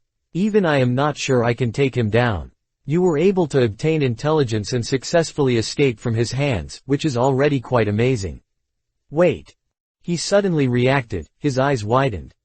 You said you destroyed at least 1/3 of the military factory production line. Darren nodded. Yeah, I thought since I'm here, I should do something. Since I'm here. The corners of Zhongguo's mouth twitched. If Kaido heard what you said, he would probably fall from the sky in anger when he transformed into a giant dragon. Faced with Darren's weird answer, even though Zhongguo was resourceful, he didn't know what to say for a moment. So he had to repeat. Well, you did a good job, Darren. Okay, if there is nothing else, I will go to recuperate first, General Zhongguo. Darren said with a smile. He was in Happy Street, and the air here was full of the smell of happiness. Since Zhongguo had already asked for a holiday, he naturally should not miss this opportunity and have a good time. Well, Zhongguo was about to hang up the call, but he didn't know what he remembered and added. By the way, Darren, I have to remind you of one thing. The boss of Happy Street. The woman named Stussy, you must not have anything to do with her. That woman's identity is not ordinary, don't mess with her. I'm sorry, General Zhongguo, the relationship between the two of us is already unclear. General Zhongguo, please rest assured, I am a time-tested soldier and will never be easily tempted. Darren vowed. Well, unless you can't help it. Zhongguo. For some reason, listening to Darren's unwavering tone, he had a sense of uneasiness in his heart. I hope nothing will happen. He knows Darren's character very well. Except for being a little lustful, greedy, and power-hungry, there is nothing wrong with him. But it is these few bad habits that are enough to make Zhongguo worried. Anyway, don't touch that woman. Zhongguo gritted his teeth and said. I know. Darren shrugged disapprovingly. She has become my shape, you reminded me too late. Hearing Darren's disapproving tone, Zhongguo thought for a while and suddenly said. Guion already knows that you are in Happy Street. Darren. His face darkened and his eyelids twitched wildly. A second later, Darren's face suddenly became extremely serious. "General Sengoku, please tell Gion. I have no choice but to stay in the Happy Street. Well, I am collecting information while recovering from my injuries." Sengoku looked at the face change on Den Den Mushi, and couldn't help but smile triumphantly. "You have come to this day. Then it depends on your performance, Darren," he said with a smile. "You don't want Gion to hear any strange rumors from me, do you?" Darren. "You are not right, General Sengoku." "I understand, Sengoku General, I will do my best," he said with gritted teeth. After hanging up the Den Den Mushi, Darren couldn't help but pinch his forehead with a headache. "I didn't expect that the old bastard Zongguo would also learn this trick." He now somewhat understood Stussy's feelings. But at this moment, a surprised exclamation suddenly came from across the street. "Darren!" Darren raised his head and looked. He saw Jiaji, who was holding up his pants with one hand and biting a cigar, standing there in amazement, pointing at him like a general who had returned from a great victory. Darren was stunned. He looked at the clock hanging at the door of the newspaper office, and the corners of his mouth twitched. It had only been 5 minutes since he saw Jiaji walk into the club.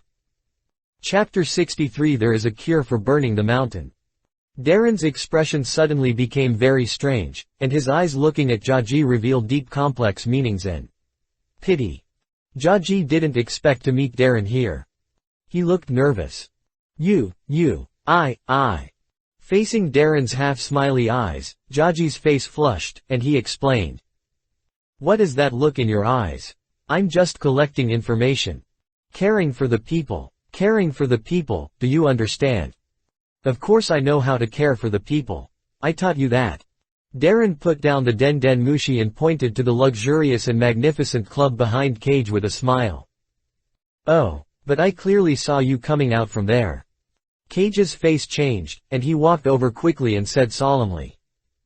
"That's right. This is where I collect intelligence." His expression was extremely solemn, and he said righteously. "After my in-depth investigation just now, I have a deep understanding of a lot of information about pirates, which will play an extremely critical role in our Navy's future eradication of evil." Mr. Jill. At this time, a young girl in a bunny girl uniform came out of the club and said to Cage with a smile. "This is the VIP card you just applied for. You can enjoy a 20% discount on services when you come here in the future." She presented a distinguished membership card with both hands, bowed politely, and showed full courtesy. Darren. Kaji. "Have you recharged your VIP card?" Darren smiled playfully, as if to see how you can fool people. "Ahem, 20% off." Kaji knew he couldn't hide it anymore, scratched his head and smiled. "Sir, are you Mr. Jill's friend?" The bunny girl's eyes lit up when she saw Darren, and she hugged Darren's arm enthusiastically, swallowing his arm with full courtesy, and said seductively. "Want to come and play? We have all kinds of entertainment here." "No, thank you." Darren pulled out his arm calmly and smiled, "I'm not interested in paying." The young bunny girl looked Darren up and down, and suddenly smiled brightly. "If you are a guest, you can also not pay." Kaji. In the tavern. Darren took the whiskey handed over by the boss, took a sip comfortably, and then smiled at Kaji who was full of resentment in front of him. "What do you want to drink? I'll treat you." Kaji pouted, ordered a bottle of the most expensive wine angrily, and then snorted. "Why are you here too?" Darren pulled up his clothes casually, revealing the blood-stained bandage on his chest, and said with a smile. "After the World Snack Island, I went to Wano country and had a fight with Kaido. I was injured and found an island to recuperate. I didn't expect to come to Happy Street by chance." "So that's the case. I had a fight with Kaido, no wonder." Kaji nodded in agreement, but the next second he immediately reacted and jumped up from his seat in shock. "What? You went to fight Kaido alone?" He stared at the vice admiral who was lighting a cigar in front of him in amazement, his jaw almost dropped to the ground. Darren lit the cigar, took a deep puff, and smiled. "Don't be so surprised, this kind of thing will happen frequently in the future." One lesson is far from enough. Kaido's sensei still has a lot of surplus value to be squeezed, and he hasn't even learned Ryuzakura and Overlord Haki entanglement yet. The most important thing is that with his current combat power, it will be much safer to go to Wano country. Hearing Darren's words, Kaji held his head with his hands in a mad manner. Damn it! Have you become so strong?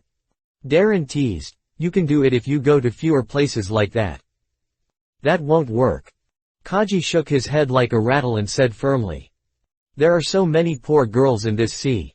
I, the genius of the headquarters, must use my love and warmth to take care of them and contribute my strength to let them live a better life. When he said this, Kaji's acne-covered face was full of sacred light. He clenched his fists tightly, his eyes deep and broad. This is my right, Darren. That Kaji, in fact, their income is even higher than yours. Kaji's face froze. How is this possible? Darren said unhappily. This is Happy Street, not a slum. Happy Street is the most prosperous and high-end red light district in the world. With high consumption, the income of those staff members will naturally not be low. Kaji's expression changed for a moment, and then he said firmly. That's okay. I mainly spread the love of righteousness. He seemed to remember something, and suddenly laughed. You, no, guy, won't understand. The ability of this genius. That's the top combat power. Kaji showed Darren a wretched smile that all men understand, and boasted about himself, full of vigor. End the battle in 5 minutes. Darren said suddenly, picking up the wine glass and taking a sip. Kaji's expression froze. How do you know? He said with wide eyes and a flushed face. Darren sighed. I saw you walk in with my own eyes. Look, in just one phone call, you walked out with your pants up. Kaji immediately hesitated, his face flushed. Seeing him like this, Darren couldn't bear to pat his shoulder and comforted him. It's okay, the main point is high efficiency.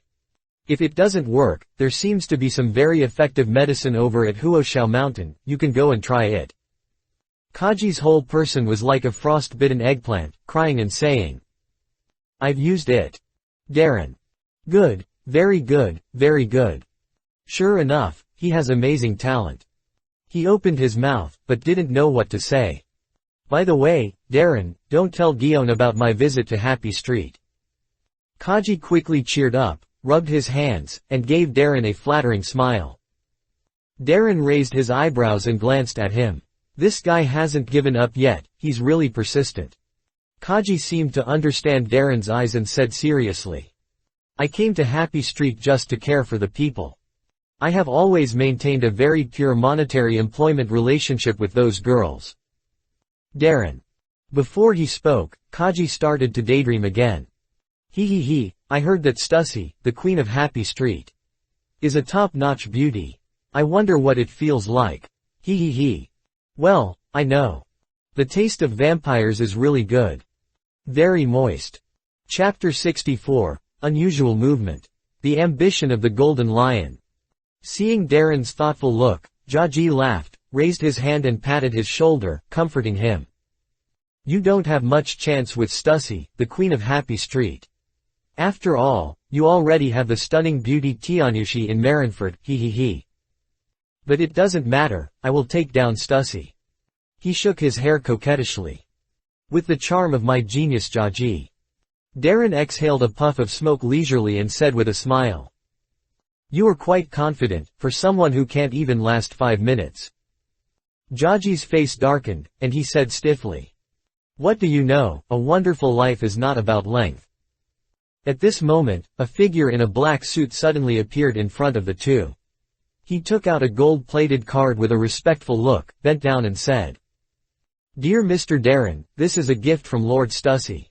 With this VIP card, you can spend unlimited money in all industries within the Happy Street. What?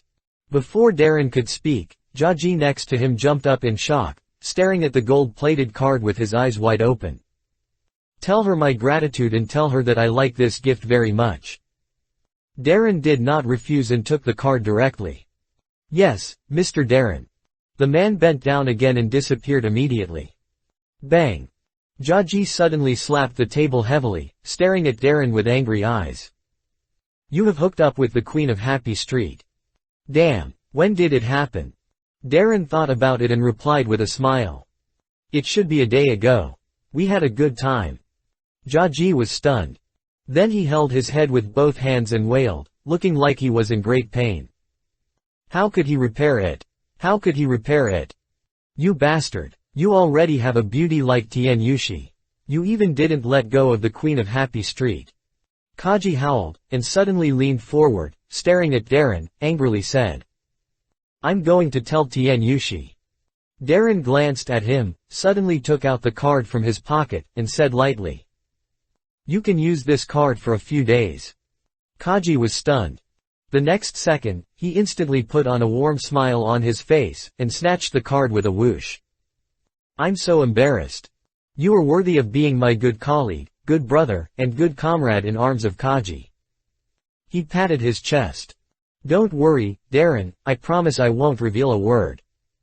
Darren. Several days passed quickly. Taking advantage of this rare paid vacation, Darren took over the world's most prestigious shopping street. I visited all the entertainment cities with one finger. During this period, the future world's richest man, Golden Emperor, Tesoro, didn't know where to sing and perform, and the world's first entertainment city, Yulin Tesoro, naturally hadn't been built yet. As one of the world's largest dens of money consumption, Joy Street is very developed in various industries besides the sex industry.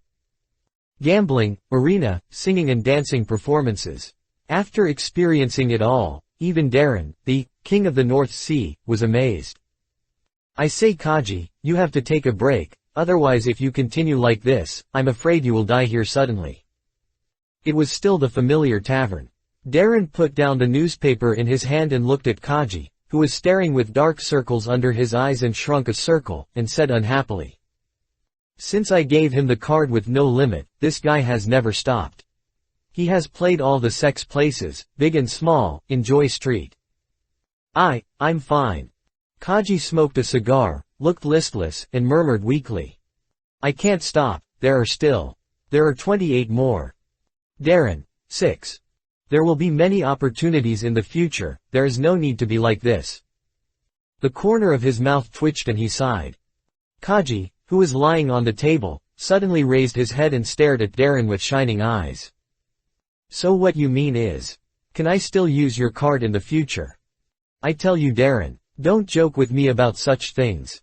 If you lie to me, I will never forgive you in my life. He gritted his teeth. Darren had never seen Kaji look so serious. He pinched his temple helplessly and said. No problem, I don't need this thing anyway. I'm really afraid that you will be gone like this. It's only been 3 or 4 days, and this guy looks like he has lost 20 pounds. If we continue like this, we might have to eat. Ha ha ha ha, that's great. Kaji waved his arms excitedly. Darren, I recognize you. He pointed at Darren and said very seriously. If any bastard dares to attack you in the future, I will never forgive him. Are you sure? Darren glanced at him with a smile. Of course, Kaji vowed. Darren said indifferently. Kaido is in Wano country, Big Katakana middle dot mom is in Wano country, Roger has already entered the Grand Line and will probably reach the New World soon. Golden Lion is not easy to find, but Whitebeard has a fixed territory. Go, please, Kaji. Kaji's expression suddenly froze. That. Darren shook his head with a smile. He folded the newspaper in his hand, laid it flat on the table, picked up the glass, and drank the whiskey in the glass. Let's go, we should go back. Darren stood up from his chair, threw down a few bills, and walked out of the tavern. Don't you want to play anymore? Isn't your vacation over yet? Kaji looked at Darren's back in surprise. The vacation is over, and it's probably time for Admiral Sengoku to contact us. Darren kept walking, with a cold smile on his lips. As he walked forward, the aura of the Admiral continued to rise, causing the surrounding drinkers to look at him sideways. Admiral Sengoku. Kaji didn't understand, but soon a rapid call from a Den Mushi sounded in his arms. Hello, I'm the Brigadier General of the headquarters, Kaji. He took out the Den Den Mushi and connected the signal. The voice from the Den Den Mushi made his face change drastically. Admiral Sengoku. What? Kaji stood up as if he had heard some shocking news, his pupils contracted. I understand. Darren and I will return to the headquarters immediately. After hanging up the Den Den Mushi communication, Kaji quickly followed Darren's footsteps, looking hurried. On the table in the tavern, there was a special report on the neatly folded newspaper. The unusual movement of Admiral Golden Lion Shiki, the flying pirates are recruiting soldiers. The writer of the news release is Morgans, the president of the World Economic News Agency.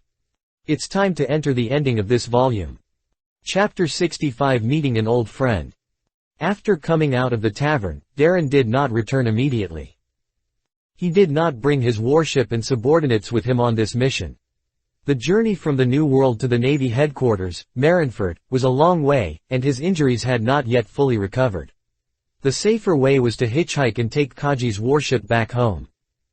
It would take an hour or two to replenish the warship, and Darren took advantage of this opportunity to deal with his own affairs.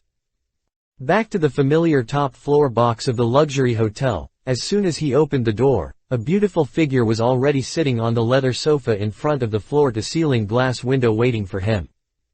Today's Queen of Happy Street wore a black hollow dress, paired with black high heels with red bottoms and stilettos. She sat there with her legs crossed, her white toes gently hooked on the suspended high heels, looking mysterious and charming. The young woman's charming feeling came over him, without losing her elegance. Are you leaving? Stussy held her appropriately. A glass of red wine, the wine swaying in the light made her lips more attractive. Didn't you receive the news? The Golden Lion guy is getting restless again. Darren smiled and closed the door, walked to the bar, and poured himself a glass of whiskey. As a senior agent of the world government's highest intelligence agency, this woman certainly has a certain right to know about the orders and movements within the Navy. The Golden Lion is very ambitious. With his combat power and ability, even the government is afraid of him.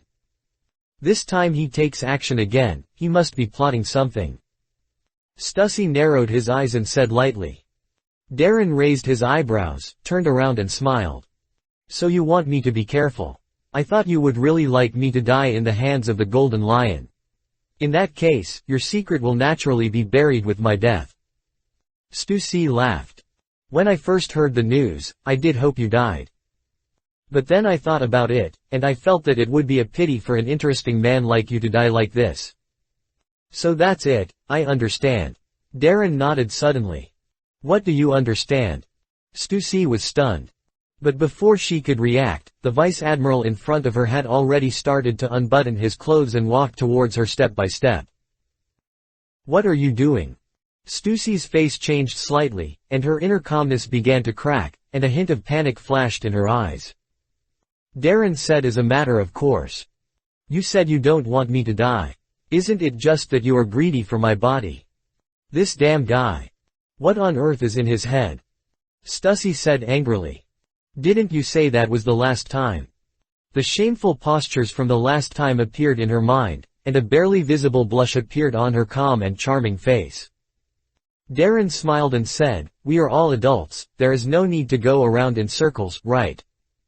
This bastard. Stussy bit her lip, and without caring about anything, she walked around Darren and fled out of the room. Looking at the somewhat flustered back of the Queen of Happy Street, Darren couldn't help but smile. When the door of the box was closed again, Darren took a sip of the wine glass, sat down on the leather sofa, and suddenly smiled. Come out, she's gone. As soon as the voice fell, a breeze quietly surged in the room.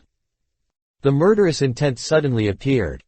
The light green wind began to compress into a miniature hurricane in front of Darren, and a tall figure loomed out of the storm. Darren, who was sitting on the sofa, condensed his eyes and rushed out like a tiger.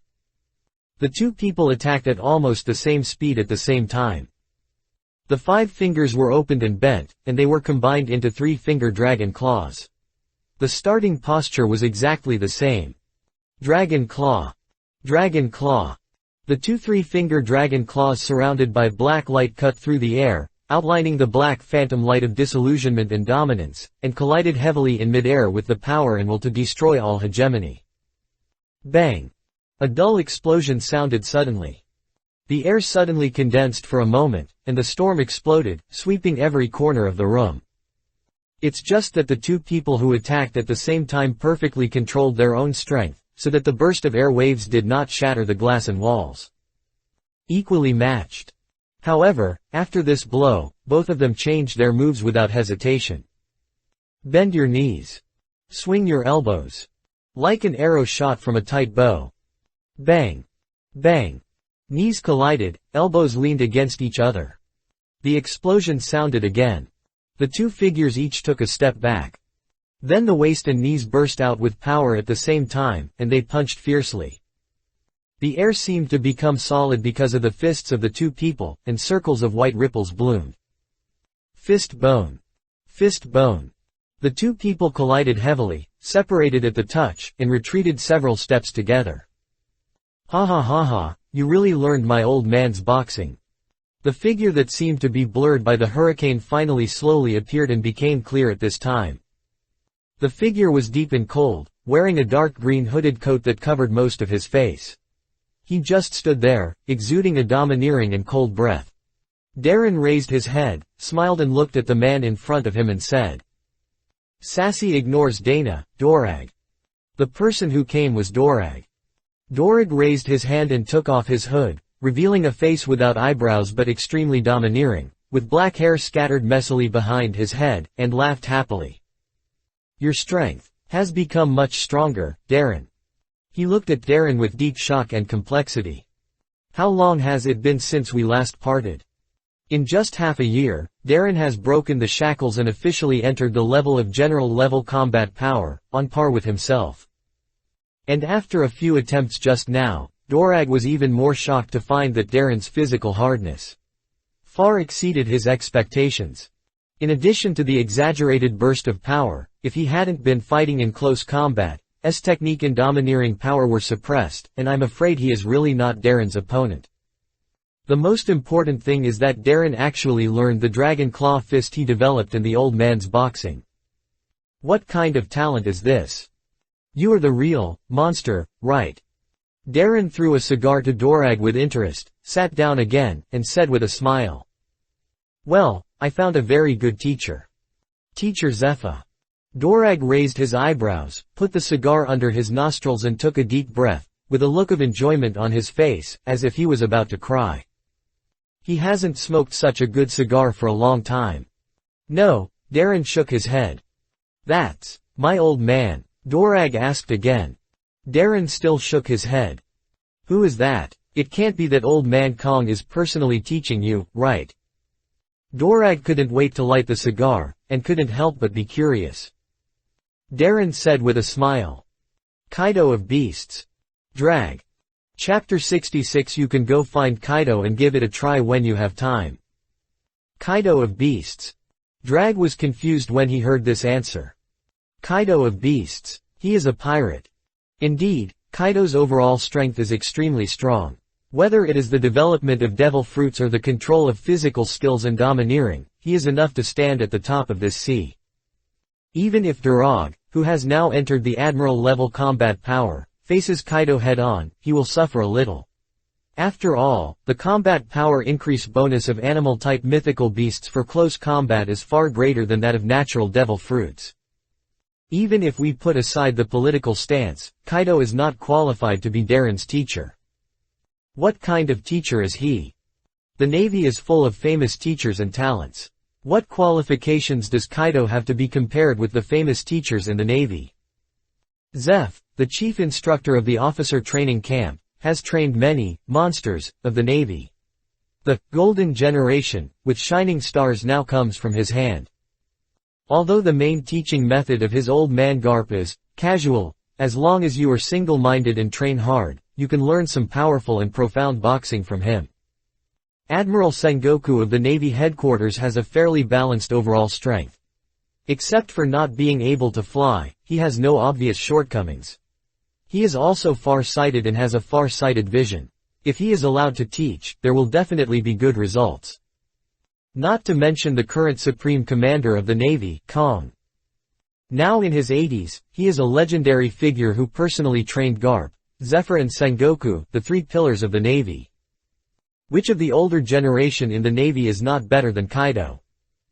Darren went to learn from Kaido instead of going far away. You are not kidding, Darren. Darrig said with disbelief. Kaido is a pirate, not to mention the teaching effect. Darren smiled mysteriously and said. You may not believe it, but Dragao. I tell you frankly that the reason why my strength has broken through so quickly recently is because of Kaido's teaching. If you have a chance, you can go to Wano country. Then you will have the answer. In my opinion, Kaido's teaching level may be better than that of Mr. Zephyr and Vice Admiral Garp, and he can be called a famous teacher. Is that so? Dragao looked at Darren doubtfully. Kaido can really help him improve his strength. Of course, he didn't believe this information, but seeing that Darren didn't seem to be joking, he secretly remembered it in his heart. Although Dragao would suffer a little if he faced Kaido head-on, hand-to-hand combat is that guy's strong point. But he thought that with his own strength, even if he was defeated, he would not lose his life. I'll have a chance to go to Wano country and see if Kaido is the famous teacher that Darren said. Drag thought to himself. Kaido, who was far away in Wano country, didn't know how much trouble he would face because of Darren's casual words. Wait, you said Kaido is in Wano country. Drag paused, then reacted, with a flash of surprise in his eyes.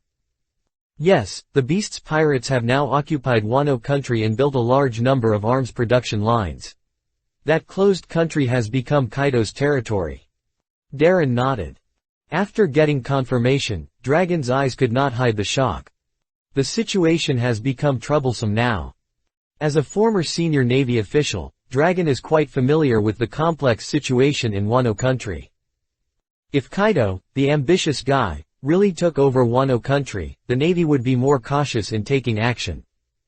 Drag took a deep puff of his cigar and shook his head to suppress the chaotic thoughts in his heart. He looked up at the Vice Admiral in front of him and couldn't help but sigh.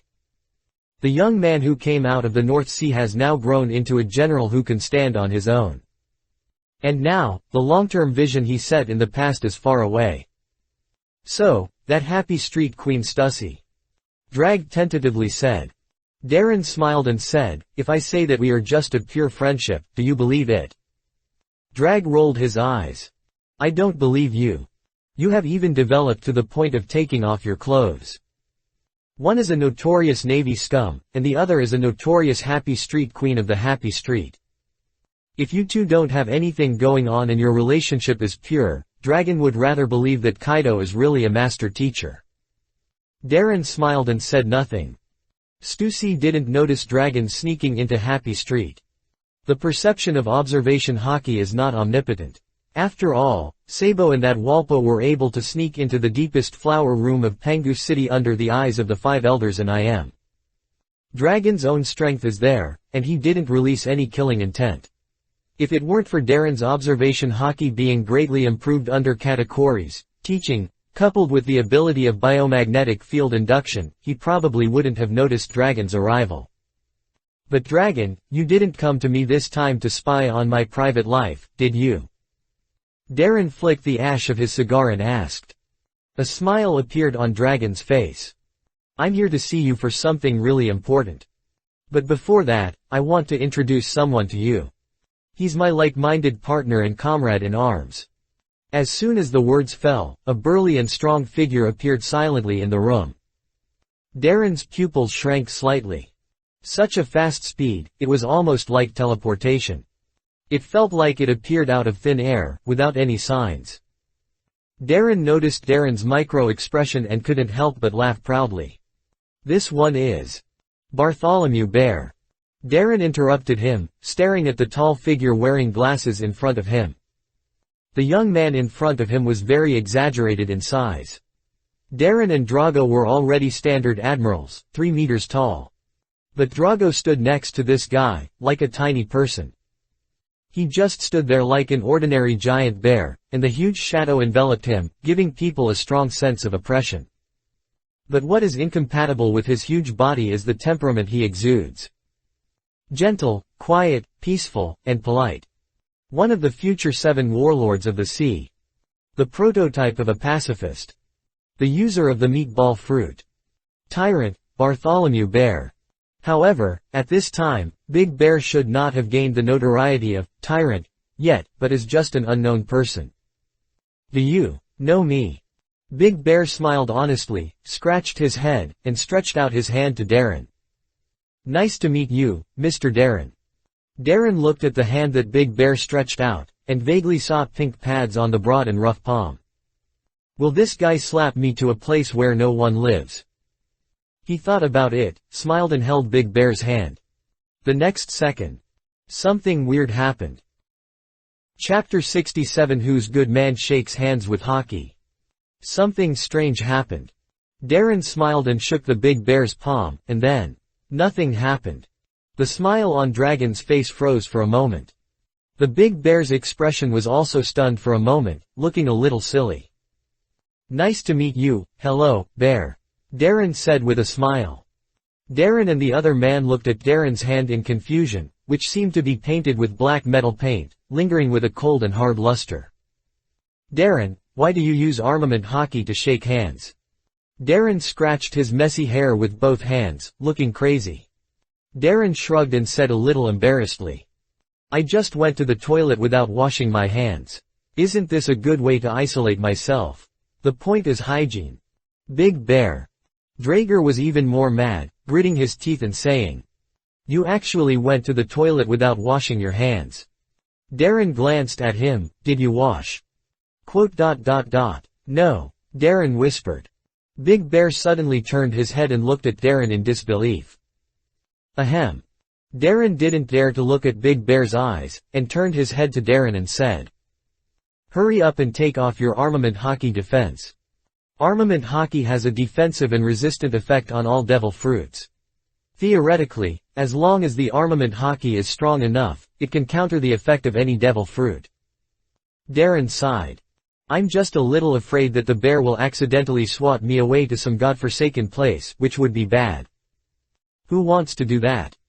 Draeger was so angry that his teeth itched. Your injuries haven't healed yet.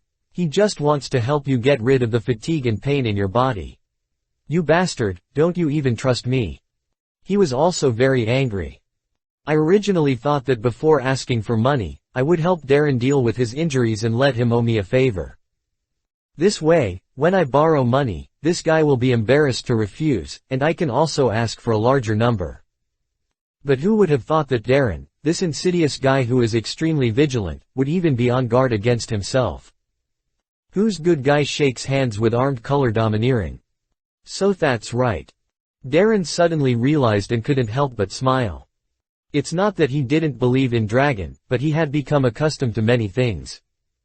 After all, there are many strange devil fruit abilities in this sea, such as the childish fruit that turns people into toys, the slow fruit that makes people move slowly, and the lucky fruit that is mysterious enough to control people's fortunes.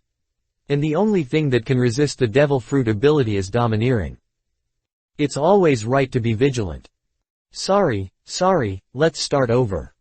He smiled and stretched out his hand again. Drag glared at him unhappily. The bear nodded and patted Darren's hand gently. Snap. Instantly, Darren's pupils suddenly shrank. A magical feeling that could not be described, accompanied by the bear's pat, instantly spread throughout his body. He seemed to feel that the fatigue and pain accumulated since the battle between Wano Country and Kaido were all discharged from his body at this moment. No, it's not just the battle in Wano Country. Darren even found that the fatigue accumulated in countless life and death battles and hellish training in the past, which lurked in his body, was constantly released with the ability of the big bear's meatball fruit. Injuries can be healed, but fatigue and pain can be cured. Pain, however, will lurk. Especially Darren's suicidal fighting style and training methods will accumulate more hidden injuries than normal people. Anyone who has been injured will actually have this similar feeling. For example, after a severe lung infection, all biochemical indicators are normal, and it has been cured from a medical point of view, but it always feels uncomfortable everywhere, and it is out of breath when climbing stairs. Another example is some traumatic injuries, such as fractures or contusions. The wounds seem to have healed completely, but the athletic performance has declined compared to before, and it will hurt slightly when it is windy and rainy. Similar symptoms and situations are that the fatigue and hidden injuries lurking in the body cannot be released. But now, everything was completely released. An unprecedented sense of lightness and power filled Darren's body like a surging ocean current. He felt that he had gained a higher level of control over his body. Feeling this change, Darren subconsciously unfolded his perception, talent and checked his physical condition and various data. Physique: 91.031 indestructible body. Strength: 81.891 giant power. Speed: 81.222 shaving speed. Fruit ability development: 85.445 covering the island. Armament hockey: 66.315. Observation hockey: 73.887 magnetic field induction. Hockey King's hockey: 64.091. Darren's eyes widened slightly, somewhat unbelievable. Compared to the end of Kaido's teaching in Wano country, all of his physical data, except for the development of the devil fruit ability, all of them have increased by nearly 1 point. This is incredible. You know, with Darren's current strength, especially the basic 3 measurements of physique, strength and speed, it is extremely difficult to further improve because of the large values.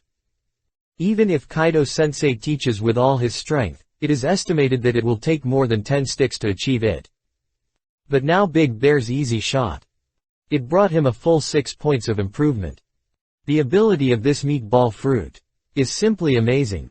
At the same time, a ball of red light like a bear's paw slowly overflowed from Darren's body and quietly floated in the air. Is this the hidden injury and fatigue in my body? Darren narrowed his eyes and observed this ball of things, and couldn't help but be curious. Devil fruit is indeed magical, and it can even do this. How is it, Darren? How do you feel now? Darren seemed very satisfied with the shock that Darren could not hide, and proudly raised his chest and laughed. Darren nodded and said, "Great, I feel more relaxed than ever before." He clenched his fist seemingly casually. The moment when his 5 fingers closed together and clenched his fist, he actually squeezed out a dull sonic boom. Darren and Shang's eyelids twitched wildly. This guy's pure breakthrough and arm strength have become stronger than before. They stared at Darren as if they had seen a ghost, and subconsciously moved back half a step. But Darren pointed to the dark red thing and asked, "How should I deal with this thing?" "Something weird happened, doghead. I moved today, so I'm sorry for the late update." Chapter 68. He smiled, he knelt. Darren stroked his chin stubble, staring at the bear paw-shaped red light ball with interest. It must be said that this thing looks cute. But cute as it is, Darren knows that it is not just a light pad of flesh. The pain and fatigue accumulated over the years are not to be underestimated. Even if we put aside the countless brutal battles, the fatigue caused by the hellish training day after day is not something that ordinary people can bear. If you touch it a little, you will probably kneel down and give up. And this is a highly aggregated concept that the bear is a highly compressed air cannon, not a normal bear paw impact. If it is the latter, just find an uninhabited island or sea area to release it. The bear pondered and said in a muffled voice, "My ability cannot make these things disappear out of thin air. Someone else needs to bear it." Darren frowned. "What if no one bears it?" The bear scratched his head and smiled gently. "Then I can only bear it. If no one bears the fatigue and pain in a short time, these things I shoot will naturally enter my body." This is also what he did in the past. He was gentle and couldn't bear to see the poor people suffer from the pain of the disease, so he volunteered to help those people bear these unbearable pains. Although they could find some scapegoats. For example, arrest some evil pirates and let them bear these pain and fatigue as a punishment for them. But unfortunately, in the past, he and Dorag often treated people in some poor countries or slums, and not every time they could catch pirates in time to bear the consequences.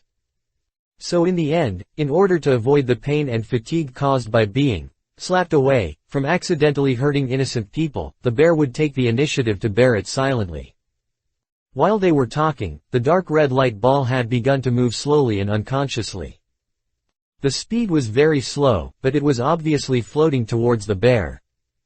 "Ha ha ha, it's okay, let me bear it for you, Darren."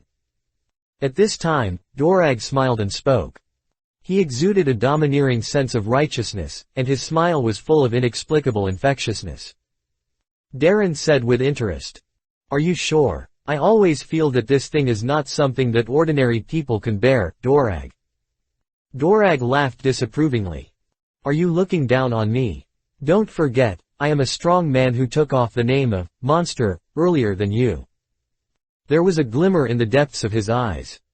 "If I help Darren bear these pains and fatigues, and he accepts my favor, he will be embarrassed to not give me money when he asks for money later, right?" Drager was calculating in his heart. In the past, he disdained Bailey. Money is something that corrodes will and faith, and I, the future admiral of the Navy, Monkey D. Dragon, don't need it. But after more than half a year of poverty, he can't live a day without a meal. Thinking of this, the smile on Dragoner's face became more intense, and he took a step forward with righteousness. "It's just some hidden injuries and pains. With our friendship, what's wrong with me bearing it for you?" He raised his hands, with a heroic and fearless attitude. His two arms sank heavily into the dark red and almost black bear paw light ball. 1 second. 2 seconds. 3 seconds. The smile on Dorag's face suddenly froze. As if he had suffered some horrible shock and trauma, his skin twitched all over, his expression twisted, and his body trembled uncontrollably. Then, with a bang, he knelt on the ground. "Bear. Darren. Dorag." The air suddenly became unusually quiet. "Ahem, I'm just a little unaccustomed to it." Darren's face flushed, and he stood up tremblingly with his hands on his knees, his legs shaking like sieves. But as he spoke, he looked at the ball of stuff with an unbelievable look in his eyes. He dared to swear that in that moment just now, he saw his deceased grandmother. "Darren, no, these, pain, and fatigue, discharged, are simply too horrible." Before, he had tried to endure the pain that the bears beat out of the sick people, but it was no match for Darren. They are simply not of the same order of magnitude. If we have to compare them by numbers, the pain and fatigue that Darren felt is 100 or even 1,000 times that of a terminally ill patient. If he hadn't experienced it himself, Dorag couldn't believe that the human body could actually bear such terrible pain. Thinking of this, Dorag and Shang couldn't help but look at the vice admiral in front of them with doubtful eyes. What exactly is this guy's body made of? And an even more incredible question that made their scalps tingle also emerged from it. How many life and death battles, how many times has Darren experienced, how many times has he been on the verge of despair, and how many times has his body collapsed? Monster. This is the real monster. When they looked at Darren, they suddenly showed deep admiration and admiration. Compared to the monsters, with extraordinary talents such as Dorag himself, Sakaski, Borsellino and Kuzan, Darren, who relied purely on fighting and training and endured unimaginable difficulties and pain, is the real monster. At this moment, Dorag finally realized why Darren's strength was improving so fast. It turned out that he was risking his life in almost every training and battle. This madman. Shang and Dragon and the other man swallowed a mouthful of saliva with a gurgle. They couldn't help but look at the dark red light ball with a black color again. Their expressions were bitter, and they subconsciously took a step back. Even after Dragon's kneeling round of absorption just now, the size of this thing has only shrunk by less than 1/5. The remaining 4/5, if they were to bear it, they would probably have to lie in bed for half a month even if they didn't die. Darren. Dragon hesitated. Okay, I'll take care of it. Darren glanced at him unhappily, then took out a newly matched Den Den Mushi and dialed Stussie's number. "I'm Darren, help me find 10. Huh." Dragon gestured and blinked desperately. Darren raised his eyebrows and continued. 30, no, 100 deserving criminals or pirates come here. Well, hurry up, 3 minutes. After saying that, he hung up the Den Den Mushi communication. Happy Street is Stussy's territory. With her power and means, it should not be a problem to find 100 unlucky guys on this island within 3 minutes. Chapter 69 Sending Guests. What do you want to do? I am the vice captain of the Black Snake Pirates. A pirate with a bounty of 47 million Baileys. If you touch me, our captain will not let you go. Don't come over. Don't come over. Ah. The hotel they were staying in was the most luxurious hotel in the entire Happy Street. It belonged to the Queen's private property and was only used to receive the big names in the New World. Even the most ordinary room cost more than 1 million Baileys a night. And the top floor box they were in included a variety of services such as private chefs, massages and loans, and security personnel were on call 24 hours a day. The room rate every night even reached a sky-high price of 5 million Baileys. Most importantly, while providing the highest level quality services, in order to ensure the privacy of these distinguished guests, the defense and sound insulation level of the top floor suite were excellent. At least the last guest they received was a very playful Tianlongren. That night, at least 10 boys and girls were sent into this box and never came out again. Even so, the security personnel did not hear any movement from the room. But now, the miserable wailing and crying that sounded like being in hell came out faintly from the room, making the two people's scalps numb. The two security guards in black suits trembled and exchanged glances with each other, and they both saw the fear in each other's eyes. Who is the VIP in this room? What happened in the box at this moment? Even if they exhausted all their imaginations in their lives, they couldn't imagine it. A few seconds later, accompanied by the door opening with a click, two staff members carried a stretcher out of the room with pale faces. The figure on the stretcher was covered in blood and flesh, with large areas of skin damaged, pupils dilated, and indescribable fear and pain solidified on the face without voice. Blood dripped onto the ground, and the staff hurried forward to clean it. A big pirate with a bounty of nearly 50 million Baileys died just like that. Gurgle. The two security guards swallowed their saliva and looked at the slowly closing door of the room, as if they were looking at the real hell. In the top floor box. Take it away, next one. Darren waved his hand expressionlessly. Dragon and Shang, who were standing next to him, looked numb and their mouths twitched. Soon, another bearded pirate in shackles was carried in like a pig to be slaughtered. Damn it, what on earth do you want to do? The bearded man kept struggling and yelled in anger. But he couldn't move at all with his hands and feet shackled with seastone. I'm the captain of the Black Snake Pirates. A pirate with a bounty of 60 million Baileys. Black Snake stared at the three people in front of him, his red eyes filled with murderous intent to choose someone to bite. It's quite a coincidence. Darren smiled and waved his hand. A family should be together. The metal instantly sprang out like a venomous snake, imprisoning Black Snake's body and pushing him towards the slightly smaller bear paw light ball. The moment he touched the light ball, the bearded man trembled all over, and then screamed like a pig being slaughtered. His body seemed to be struck by thunder, twitching uncontrollably, and a large area of his skin exploded with blood mist. 5 seconds later, Black Snake kicked his legs and fell directly to the ground, meeting with his crew. Carry him away. Darren sighed and said with disappointment. This pirate who still has a bounty of 60 million Baileys, the bounty issued by the headquarters is really getting more and more outrageous, he can't even hold on for 10 seconds, it's really embarrassing. Drag. Bear. There is no problem with the bounty for this guy, his breath is obviously not weak. This ball of stuff you discharged is too terrifying. This is already more than less. The bear shrank back and said in a muffled voice. I don't know, I can't remember clearly. Dorig's eyelids twitched. 37, probably 100 is about the same. Darren looked calm, smoking a cigar and drinking whiskey, smiling.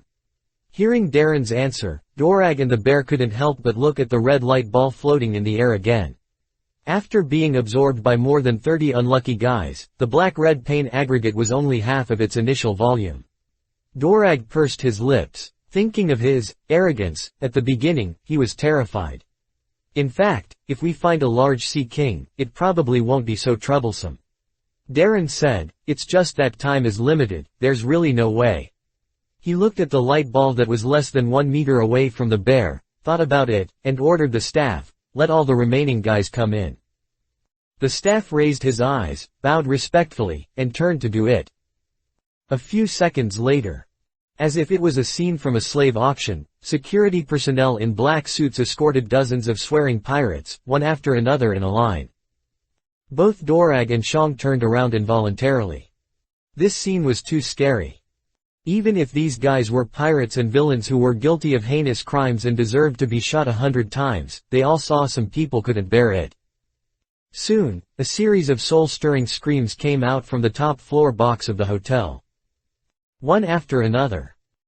The horrible thing was finally completely absorbed. The staff walked into the room quickly with professional cleaning tools and cleaned up the scene. Wash the floor, ventilate, and spray aromatherapy. The room became spotless again, as if nothing had happened. So tell me, Dorag, what exactly did you come to me for this time? Darren handed Dorag a gold-stamped cigar with a smile on his face. You helped me so much. As long as it's not a matter of principle, I will try my best to help you solve it. He glanced at the torn hooded coat and muddy military boots on Dorag with a half-smile. Ahem. Dora's old face turned red, and he subconsciously looked at the big bear next to him. The latter had closed his eyes at some point, standing there solidly, as if he had hibernated. Dora. He gritted his teeth, took a deep breath, and said sincerely. Darren, this time I came to you, there is indeed something I want to ask you for help. Darren smiled. Just say it. Dora gradually became serious, sitting upright, his back straight, and said in a deep voice. I want to borrow some money from you as the initial funds for the establishment of the Self-Yun army. After the voice fell, he stared at Darren with his eyes, expectant. So that's it. Darren nodded, exhaled a puff of smoke from his mouth. Come here. He picked up the Den Den Mushi and said something. Drag's eyes lit up, and a hint of joy appeared on his face. You are indeed my best friend. So straightforward. I don't even need to explain anything, he just asked someone to pay. He looked at Big Bear proudly, with a triumphant smile, as if to say, look at my friend. Look how useful my face is. The bear also opened his eyes, unable to hide his joy, and clenched his fists. If they have enough funds, they can help more poor people. Mr. Darren, what do you want? A man in a tuxedo walked in and bowed elegantly. Darren knew this guy. He was the one who sent him the unlimited VIP card on behalf of Stussy. He should be a confidant cultivated by Stussy. Darren nodded at him, then smiled. See you out. Drag. Bear. Chapter 70 My Principles. Drag stared at Darren in bewilderment, as if he couldn't believe his ears. He seemed to be struck by a thunderbolt, and stood there in a daze, his mind blank. Send him out.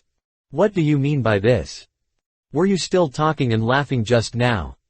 You also said something generous like, you helped me so much, as long as it is not a matter of principle, I will try my best to help you solve it. Why did you suddenly send him out? I just helped you get rid of the hidden injuries and pain in your body, and you almost died on the spot. Is this how you repay me? This ungrateful bastard. Drag felt more and more wrong the more he thought about it. The big bear on the side was also obviously stunned. He couldn't help but cast a questioning look at Dorag. As if to say, is this your face? Drag.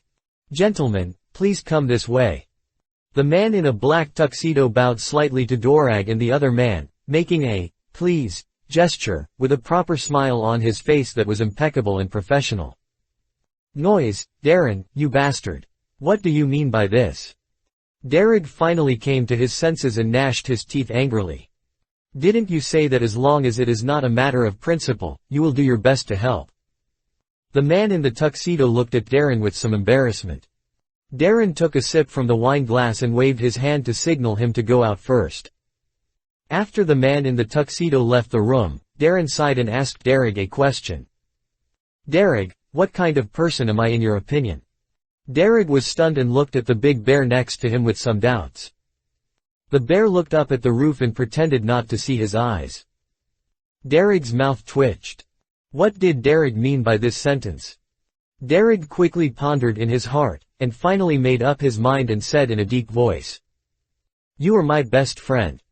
Unexpectedly, Darren did not refute him, but just nodded and said, "Yes, I have always regarded you as a friend, otherwise I would not have deliberately let you run away in the North Sea." Derek. Did you deliberately let me escape? You couldn't beat me at that time.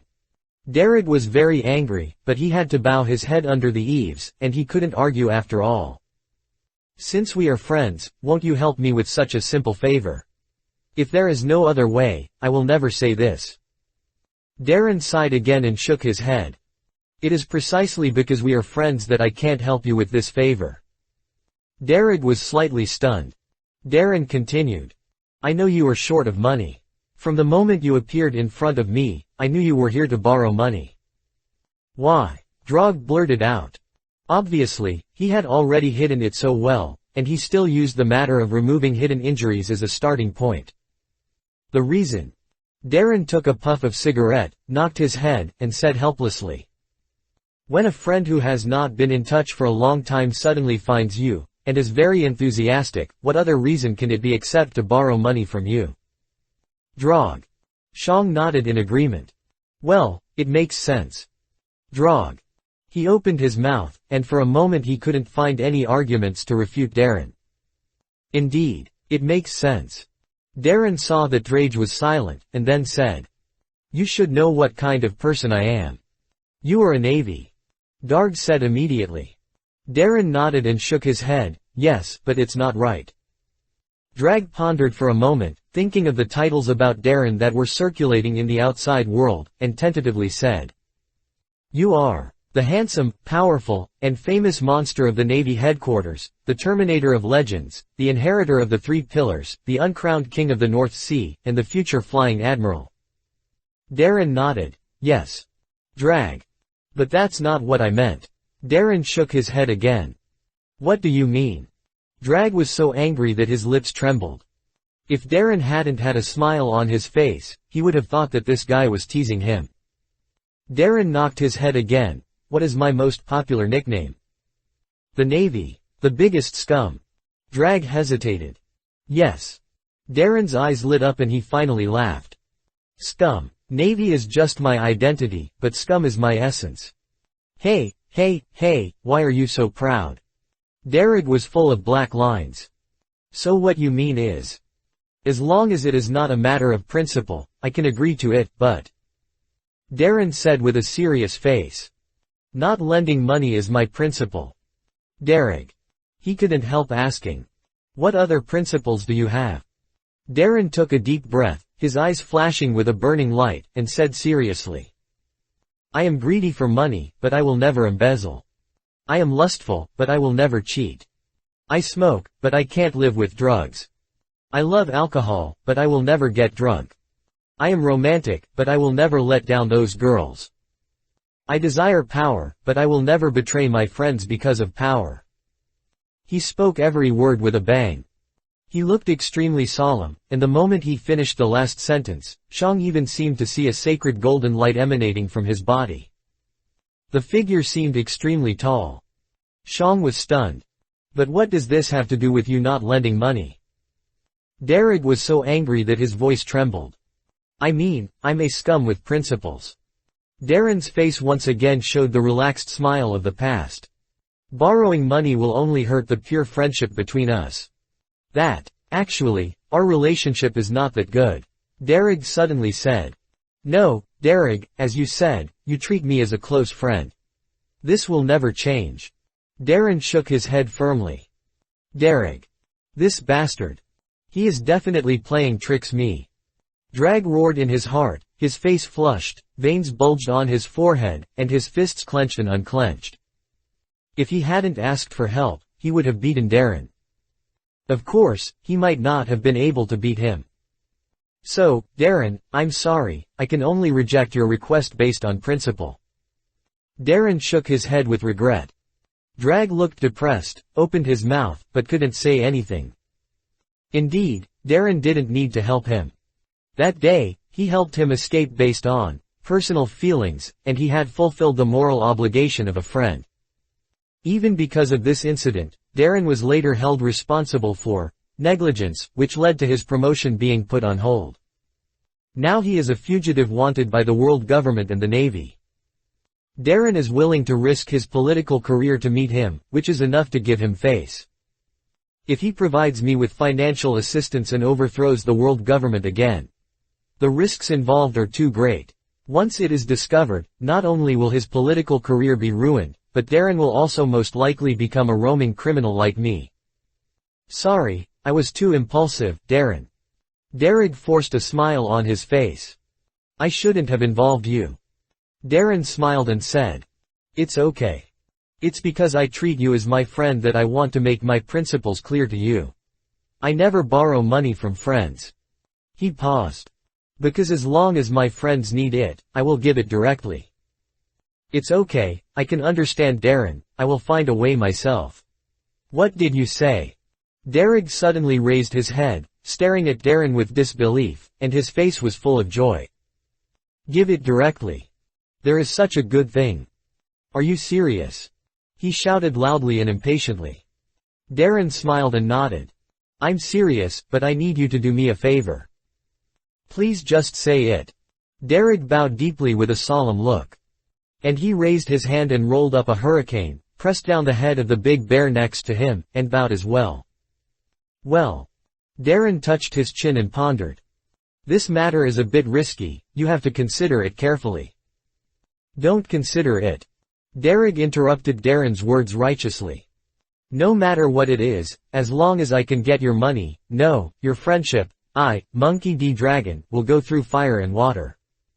He stepped forward, lowered his voice in Darren's ear, gritted his teeth, and threatened. It's decided, Darren, don't force me. Kneel down and beg you. After being tortured by Darren several times, Dragon has given up. He has had enough of the days without money. If this continues, the grand plan of overthrowing the world government and building a peaceful and happy world will be further and further away from me.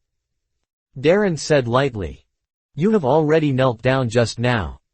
Drag. Chapter 71. Am I going to miss it? I just had a little weakness in my legs just now. Drag stammered. Darren smiled and ignored this face-saving guy. So what do you need me to do for you?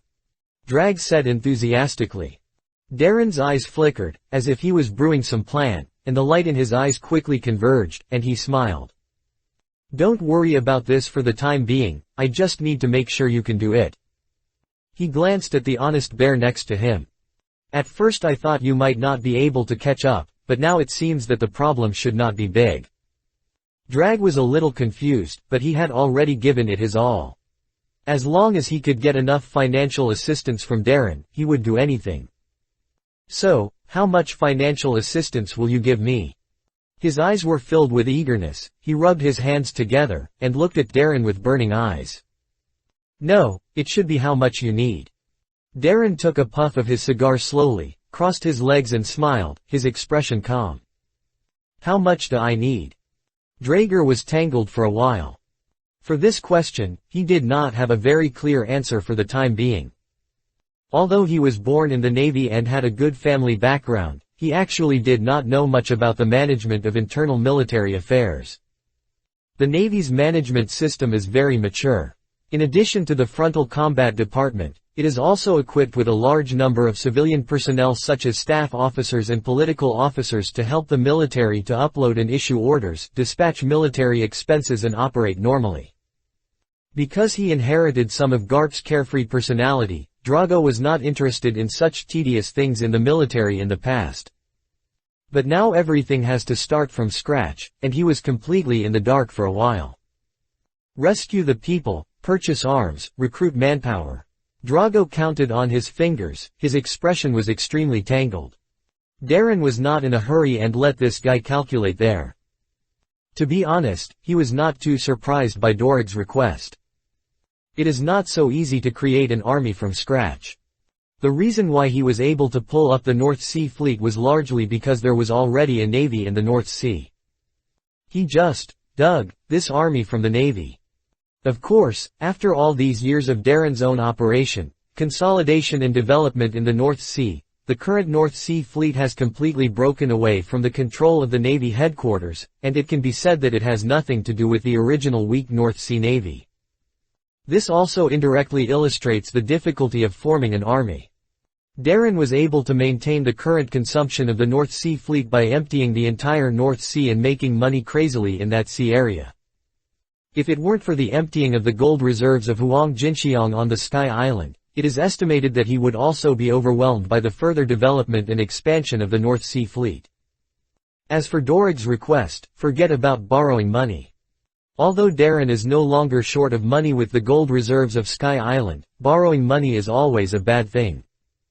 Especially for a displaced guy like Dorag, there is a high probability that he can't pay it back. It doesn't matter if he can't pay it back, but in the end he is still angry and affects the relationship between the two. Since that's the case, it's better to give it directly. At least it can be exchanged for a promise from Dorag.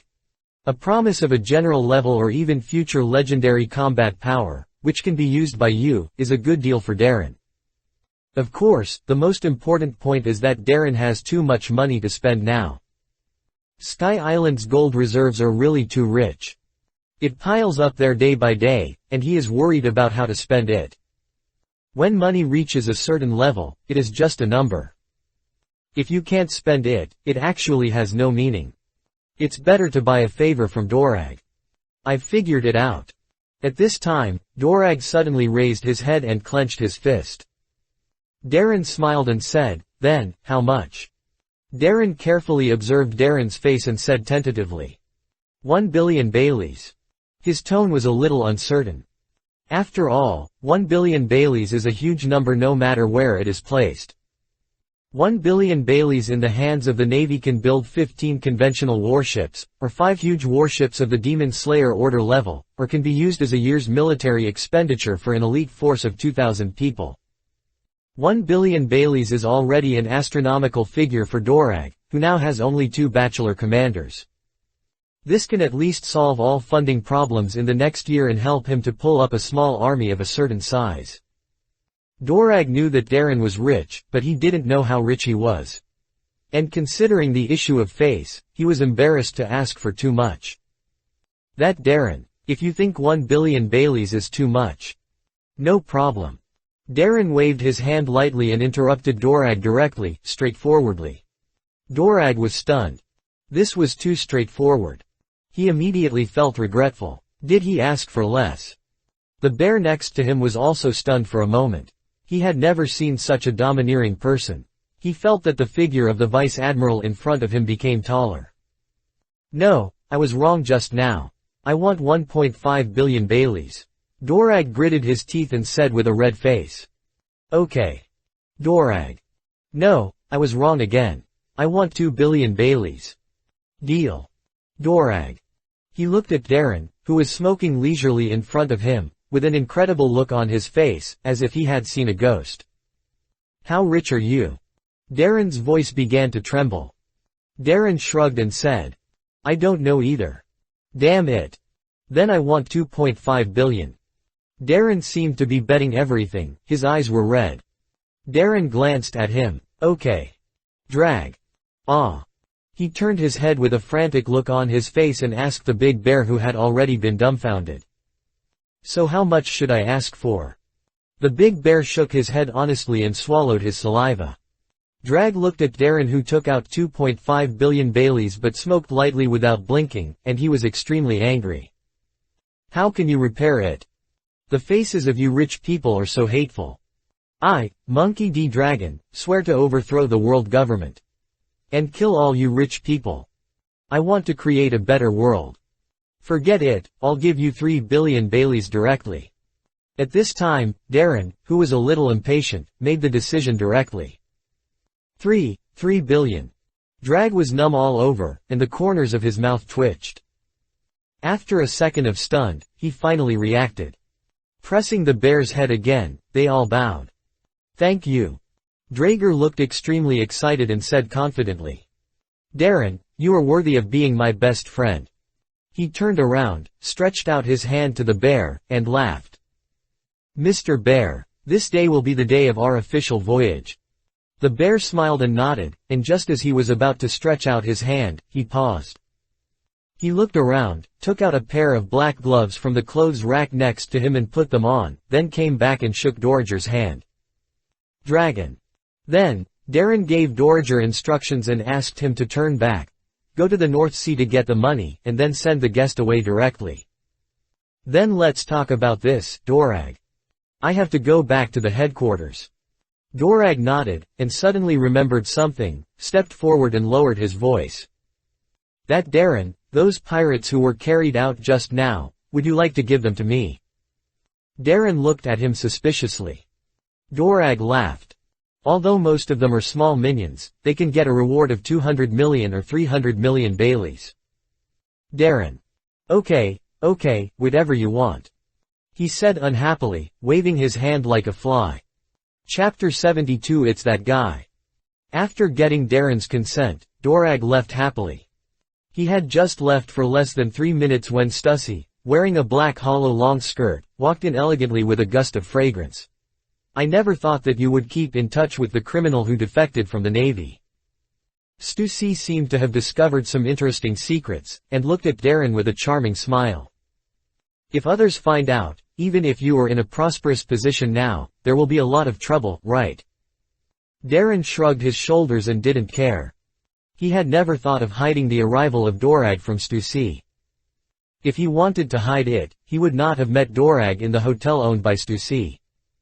To be more precise, he deliberately let Stussy find out that he kept in touch with Dorag.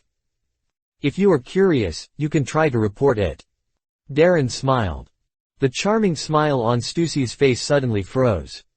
This fearless guy. She bit her red lips with her pearly teeth. Meeting Dorag privately, this kind of thing may have a certain political impact on Darren, but it is definitely not enough to ruin his future. Once I report it, Darren will definitely expose his secret. Then Dr. Vegapunk will be in danger. I have to go back to the headquarters. If it's convenient, I'll ask you to keep an eye on the movements of Golden Lion in the New World. Darren extinguished his cigar, stood up from the sofa, picked up the large cloak hanging on the clothes rack with one hand, and draped it behind him. Why should I obey your orders? Stussy said angrily. Darren pushed the door open, paused for a moment, turned back and smiled. You don't want your secret to be discovered, do you? Stussy. Her fair face changed color, and she seemed to be very angry. A satisfied smile appeared on Darren's face, and he walked out of the top box. The door closed. The sound of the Queen of Happy Street smashing things came from behind the door. When Darren arrived at the Happy Street port, Kaji's warship had already been prepared and quietly docked at the port. Vice Admiral Darren. Seeing Darren's appearance, the Navy soldiers accompanying him on the warship saluted him excitedly. Great, Vice Admiral Darren is returning with us this time. This is our honor. Vice Admiral Darren is as handsome as the rumors say. The aura he exudes is so strong. The Navy soldiers looked at Darren's figure and couldn't help whispering. You know, the one standing in front of them is the Navy monster who stopped the Golden Lion and attacked the Totland of the 10,000 nations single-handedly. Now Darren has already gained countless fans in the Navy system with his strong personal charm and dazzling record. Well, where is Commodore Kaji? Hasn't he arrived yet? Darren smiled and nodded at them, looked around and didn't see Kaji, so he asked. A group of Navy soldiers answered solemnly. Commodore Kaji ordered that the primary task of coming to Happy Street this time is to obtain intelligence. In order to ensure our safety, he decided to go deep behind enemy lines alone. Except for a small number of people who landed on the island to purchase supplies, most of the personnel stayed behind the warship.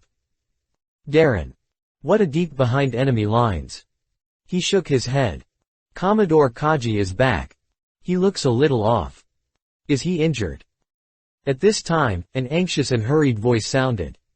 Darren was stunned and turned his head to see several Navy soldiers wearing loose hooded coats carrying a stretcher and hurriedly boarding the warship deck from the port.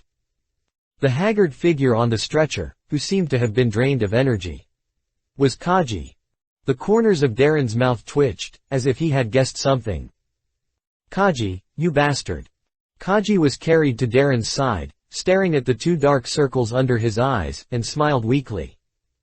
"The remaining 28, I have completed them all." His smile was full of pride. Darren. ... Very strong. He sighed. He gave Kaji a thumbs up and stood in awe. The Navy soldiers who didn't know the truth of the matter saw this scene and were moved to tears. "Commodore Kaji is worthy of being the golden generation of our Navy. He went deep into the country alone to gather intelligence. He worked so hard day and night. It's really admirable." "Yes, yes." Darren shook his head speechlessly and said in a deep voice. "Set sail, return to the headquarters immediately." "Yes, Vice Admiral Darren." The Navy immediately took action. "Raise the sails, raise the anchor. The warship sets sail. I'm going to the cabin to rest, don't call me if there's nothing else." Darren threw down a sentence and walked into the cabin. Now that the hidden injuries and fatigue in his body have been completely eliminated by Sean, he needs some time to adapt to his body again. The warship gradually sailed out of the port of Happy Street and went farther and farther. Kaji on the stretcher recovered and stood up with the help of the soldiers. Standing at the stern, he looked at the prosperous island from afar, with a look of emotion and tears on his face. "I will come back. Ms. Asuka, Ms. Ozawa, Ms. Matsushima, Ms. Hata, Ms. Matsushita, Ms. Inoue, Ms. Mikami." He clenched his fists tightly, as if he had made an extremely important promise. Then, with a bang, he fell backwards and fainted. One day later, Darren woke up refreshed and just walked out of the cabin and saw Kaji practicing vigorously on the deck. He took off his military uniform, revealing his skinny upper body, sweating all over his body, and doing one-handed push-ups with a huge barbell. "You look very energetic." Darren smiled and greeted him. Kaji smiled and turned over flexibly, and the huge barbell fell on the deck with a bang. The exaggerated weight made the whole warship sink, attracting bursts of exclamations from the soldiers. "Of course, I'm the genius of the headquarters, Kaji." He walked over with a proud face. "Brew brew." At this time, the landline telephone bug on the warship suddenly rang. A soldier answered the call, his face changed slightly, and he ran over immediately. "Lieutenant General Darren, Brigadier General Kaji." A call for help from the nearby island. He raised the Den Den Mushi and a terrified voice came out of it. "Request for support. This is the 357th Squadron of the Navy G-11 base. We encountered a pirate. His strength is so strong. Sand is sand.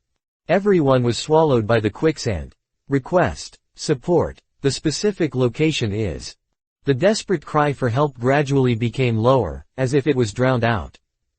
The Navy looked solemn.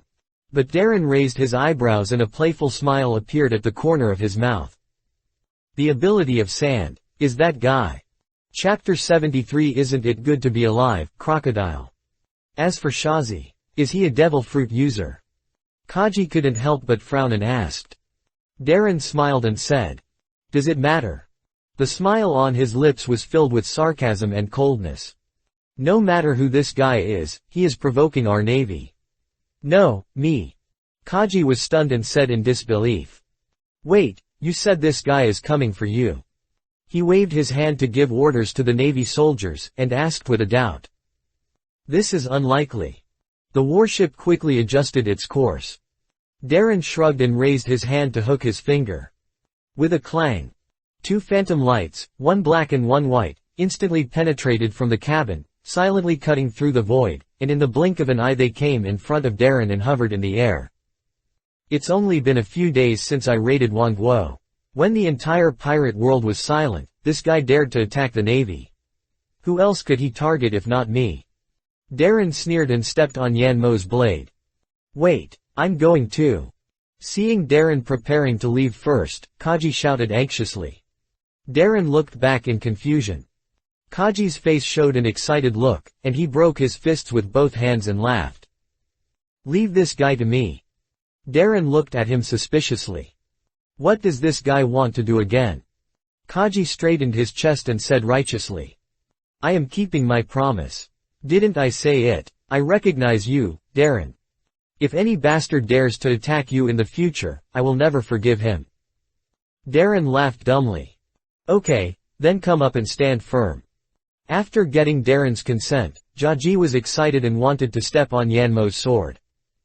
He had been very interested in Darren's special way of traveling for a long time. Stepping on the long sword and flying in the air. Whether it is strong or not is one thing, but it is mainly handsome. But before Jaji got close, a suffocating murderous aura suddenly jumped out from the blade of the demon's sword, forcing Jaji's hair to stand on end. Jaji immediately took a half step back, looking at the long sword with black and purple flame patterns in a look of doubt. I don't know if it was an illusion, but he actually felt the threat of death from this sword. Recalling the terrifying scene of this sword piercing the island that day, Jaji couldn't help swallowing his saliva. Not this one. Oh. As he said, he turned to another sword. Kaihai, walk. It's not this one either. Damn it, where should I stand then? Don't you have a saber yourself? A new world. A certain island. The yellow sand flutters in the wind. The town seems to have been corroded by the years, the surface of the building has turned into dry quicksand, and ruins are everywhere. The Navy soldiers lie on the ground in all directions, and many of them are shrunken, as if the moisture in their bodies has been completely sucked out, like mummies, dying. A domineering young figure sits in the ruins of the collapsed house, with a seriously injured Navy under his feet. The young man has a big back hair, his eyes are filled with haze, he wears an orange plaid shirt and black trousers, and a black fur coat.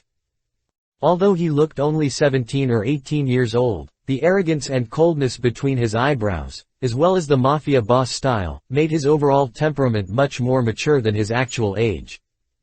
Damn pirates! Why didn't you kill us? The dying Marines cursed weakly, their eyes full of unwilling hatred, staring at the guy. This guy was too strong. All their attacks had no effect on this guy. The patrol force of 200 people was defeated in less than 3 minutes. But the most infuriating thing was that this guy who could easily kill all of them in seconds did not choose to do it, but asked them to ask for help from the nearby naval branches and troops. Killing you little minions will only waste my energy. The man sneered defiantly, and his hands wearing gem rings sometimes spread out into yellow sand, rolling up a miniature storm. The Marines froze, and their faces flushed with anger. How arrogant.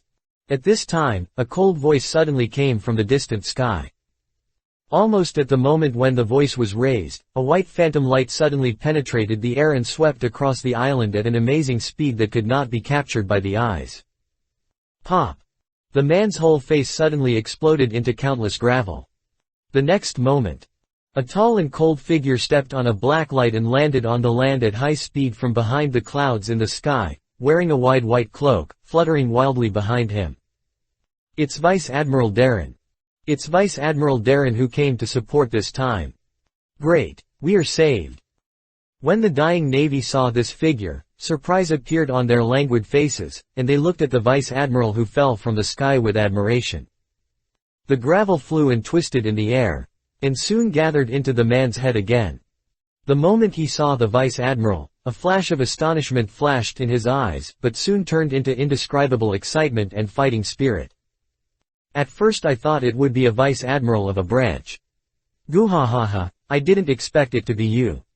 The young man slowly stood up from the collapsed house, staring at Darren with burning eyes, not hiding his ambition as strong as fire. But it's better this way. Rogers Darren, the monster of the Navy headquarters. The Terminator of legends. The uncrowned king of the North Sea. Guhahaha. Before killing Whitebeard, I'll use you to hone it in advance. Darren tilted his neck, looked at the familiar guy in front of him, and suddenly grinned. Isn't it good to be alive, Crocodile? This man is Crocodile in his youth. He has been marching all the way from the Grand Line and breaking through the New World, and is thinking about challenging the world's strongest man, Edward Newgate with Whitebeard.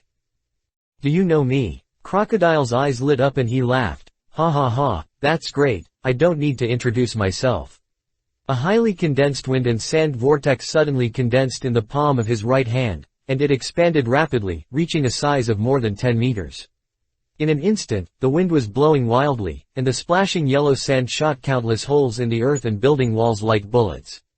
Then let's get started. Crocodile took a big puff of his cigar, but just when he was about to make a move, a miserable scream like a pig being slaughtered suddenly came from the sky above his head from far to near. Chapter 74. I was just careless for a moment. The sudden sound made Crocodile pause subconsciously. Before he could react, a figure had fallen from the sky like a cannonball and sank into the earth with a bang.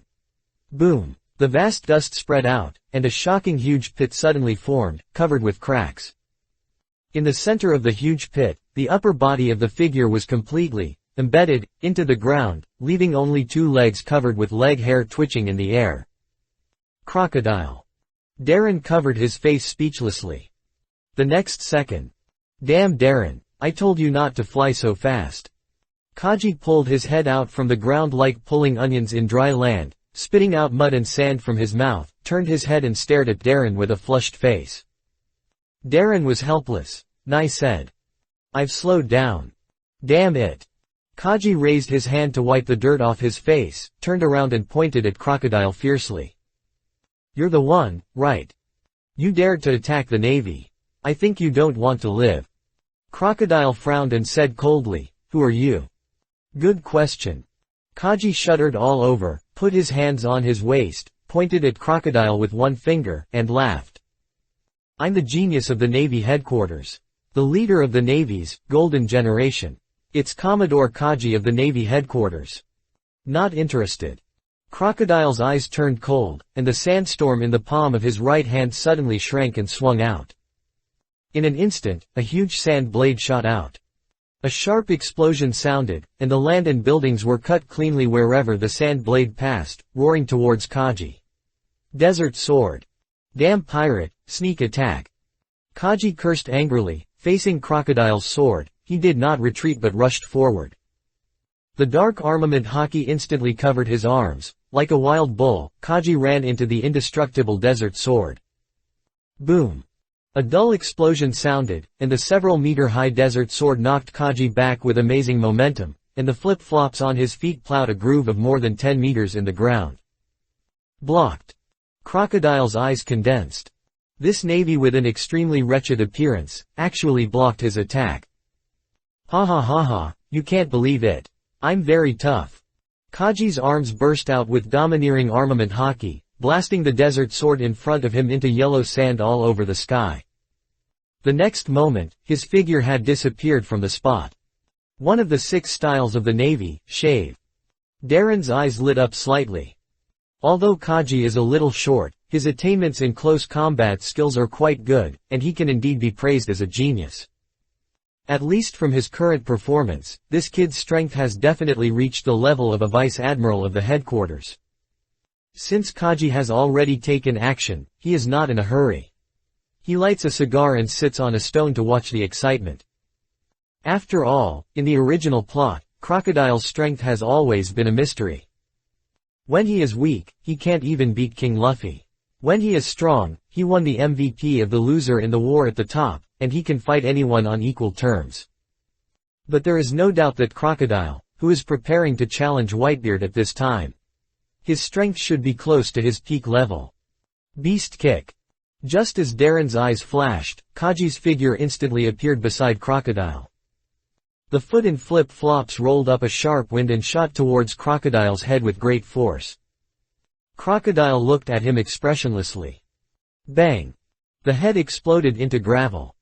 The strong wind from Kaji's kick was like a magnificent sword slash, sinking directly into the distant earth, cutting a crack several dozen meters long. Natural system. Damn it! Kaji's pupils shrank slightly. At this moment, Crocodile moved. The movement was sharp and swift, and he took a step forward, and his black fur coat flew up. His entire right arm swelled to a huge size, forming a crescent-shaped sand blade, cutting horizontally towards Kaji. Tisk! Isn't it the same trick? Kaji sneered disapprovingly, and his arms were covered with armed color domineering. crossed across his chest, trying to block Crocodile's attack like before. Really? Crocodile's mouth suddenly curled up a sneer. The moment the sand blade touched Kaji, it did not produce any explosive sound, but suddenly dispersed. Kaji's face changed drastically. Crescent-shaped sand dune. Swish. The sand blade touched Kaji's body. An extremely strange scene took place. Kaji's body was like a squeezed sponge, and the water was quickly absorbed by the sand blade. His skin became visibly shriveled, and his eye sockets were sunken, and it looked as if only skin was wrapped around his bones. Sandstorm.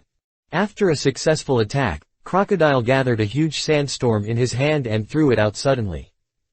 The sandstorm continued to expand and become violent along the trajectory, enveloping Kaji's body and blowing him away.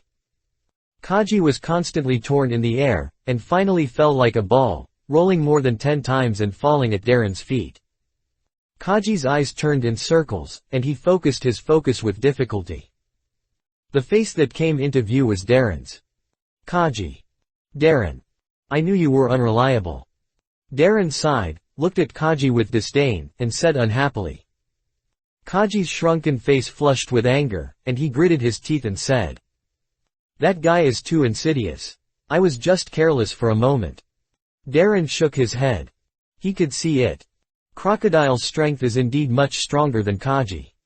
This strength is not in domineering and physique, but in actual combat experience. Whether it is the on-the-spot response during the fight or the use of the timing of the devil fruit, Crocodile's proficiency and sophistication are far beyond Kaji. But this is understandable. After all, Kaji grew up in the headquarters since he was a child and has not experienced too many setbacks in fighting. Compared with Crocodile, a pirate who grew up in a barbaric way, he is indeed lacking in fighting experience. Darren picked up a canteen and threw it into Kaji's arms. "Leave it to me next." He stood up slowly. Suddenly. Desert sword. Swish.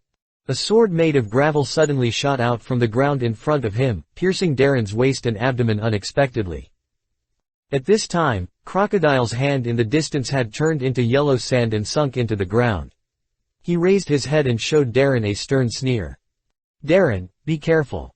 Kaji's pupils shrank into needles, and he screamed subconsciously. But it was too late.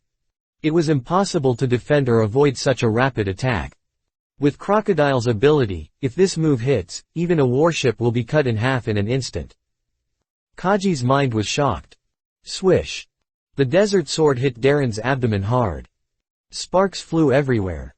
As if it had hit a diamond, the highly compressed yellow sand blade kept splashing sparks and gravel. Then. Snap. The desert sword broke. Kaji. Darren. Crocodile was stunned. Chapter 75. Is it necessary? The military uniform was shattered by the impact of the yellow sand, revealing the strong body of the vice admiral covered with hideous scars. The cold and hard light lingering on the skin seemed barely visible. Crocodile opened his eyes wide, and couldn't believe his eyes. His attack didn't even leave a trace on the vice admiral. "How is this possible?" Crocodile said hoarsely, looking stunned. Kaji also looked at Darren with a confused face, his jaw almost dropped to the ground. Although he had personally experienced Darren's hardness in the North Sea, Darren's physical defense at that time was at most comparable to the iron block of the Navy's 6 types. Even if Darren's physical strength has improved over the past 6 months, he is not able to withstand Crocodile's move without injury. This is no longer the hardness of steel. "Hey, this hurts." Darren seemed to have just recovered from Crocodile's sneak attack, and said helplessly. He tore off the torn military uniform from his body, completely revealing his muscular body. A drop of cold sweat oozed from Crocodile's forehead, and he suddenly gritted his teeth. The arm expanded again and turned into yellow sand, turning into a yellow sand blade that cut through everything, and rushed towards Darren. The earth was suddenly cracked, and there was even a faint purple lightning leaping in it. Desert sword.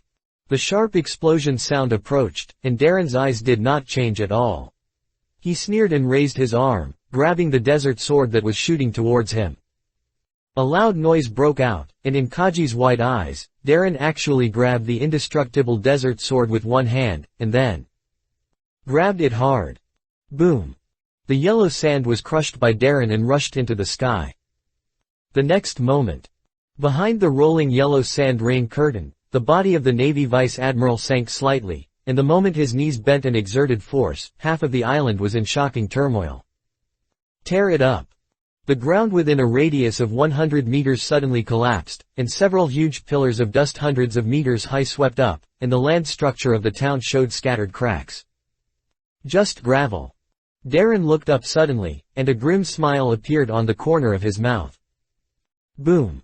His figure was like a tiger that had escaped from a cage, smashing through the rain of yellow sand and disappearing in the blink of an eye. Crocodile's pupils shrank to the extreme, and his mind was shocked. Fast. Too fast. The terrifying speed of this navy burst out, with his own observation hockey level, he couldn't even catch it. How is this possible? Is there really such a monster in this sea? Not half as good as me. A cold sneer suddenly sounded in his ears. Crocodile's eyes suddenly widened. Before he could react, the figure of the Navy Vice Admiral, as cold as a demon god, had appeared beside him. A punch wrapped in armament hockey burst out suddenly. It hit Crocodile's abdomen like a meteor. Bang! A dull sound of hitting was heard, and Crocodile seemed to be hit by a high-speed warship. The whole person bent and curled up like a cooked shrimp. There were bloodshot around his pupils, and the bloodshot eyeballs protruded from his eye sockets, and the cigar in his mouth flew out. With your strength, you still want to challenge Whitebeard. It's hundreds of years too early. Darren grinned. The armament hockey on the fist exploded again. Bang! The white air wave ripples exploded on Crocodile's back, shattering his vest and black fur coat. Crocodile spat out a mouthful of blood, and his eyeballs kept shaking. Unparalleled under the exaggerated force of Lundby, he seemed to be hit by a giant warrior with a big stick, and his body flew backwards like a cannonball. Boom! Boom! Boom! It crashed through several buildings in succession, and the speed of flight was so fast that it even bloomed circles of white air waves on the trajectory. So strong. Kaji stared at this scene in amazement, his head shrank subconsciously, and he swallowed a mouthful of saliva. However, just when Crocodile began to fall, Darren's figure had disappeared again. The next moment, Darren had already arrived at Crocodile's flying path. Kaji's eyes twitched. No way. The Vice Admiral lit a cigar for himself, put his hands in his pockets, and then bent his knees and kicked Crocodile who was flying over. Bang! Crocodile spit out blood again as if struck by lightning, and the whole person was kicked into the air by Darren. His pupils gradually became blurred, and blood filled his mouth and nostrils. Darren had no intention of letting him go. The figure jumped up from the ground. Fired again. Then, bang, bang, bang. Accompanied by a series of dull sounds from midair, Cake and the dying Navy officers on the scene saw a horrible scene that made their scalps numb. 30 meters above their heads, the pirate Crocodile who had just clamored to use Darren to sharpen himself was now being kicked around like a ball by Darren. The figure of the Vice Admiral of the Navy moved and flashed in the sky at an unpredictable speed, and everyone could not see his figure clearly. From a distance, only Crocodile's body was kicked to pieces, but still could not fall. He was kicked, stiffened, fell, hit, kicked, and flew into the air again and again. Kaji and the Navy were stunned, with chills on their backs and trembling eyelids. Is this necessary? 1 minute. After being stiff and twitching in the air for a full minute, Crocodile's body fell with a bang, smashing a huge deep pit in the ground. Amid the smoke and dust, Darren's figure appeared again, and the cigar in his mouth had burned more than half. Damn! Crocodile lay in a cracked deep pit with blood all over his body, looking at the Navy who was walking towards him step by step with horror. This guy is too strong. This kind of swift, fierce, beast-like fighting method, once the flaw is caught, it will be a madness to the death. Crocodile has never encountered it before. He wanted to struggle to get up, but the Marine had obviously broken all the bones in his limbs, and coupled with the damage to his internal organs. Crocodile now didn't even have the strength to lift a finger. Do you understand? Darren came to Crocodile's side and looked down at the latter. This is the new world, not playing house in paradise.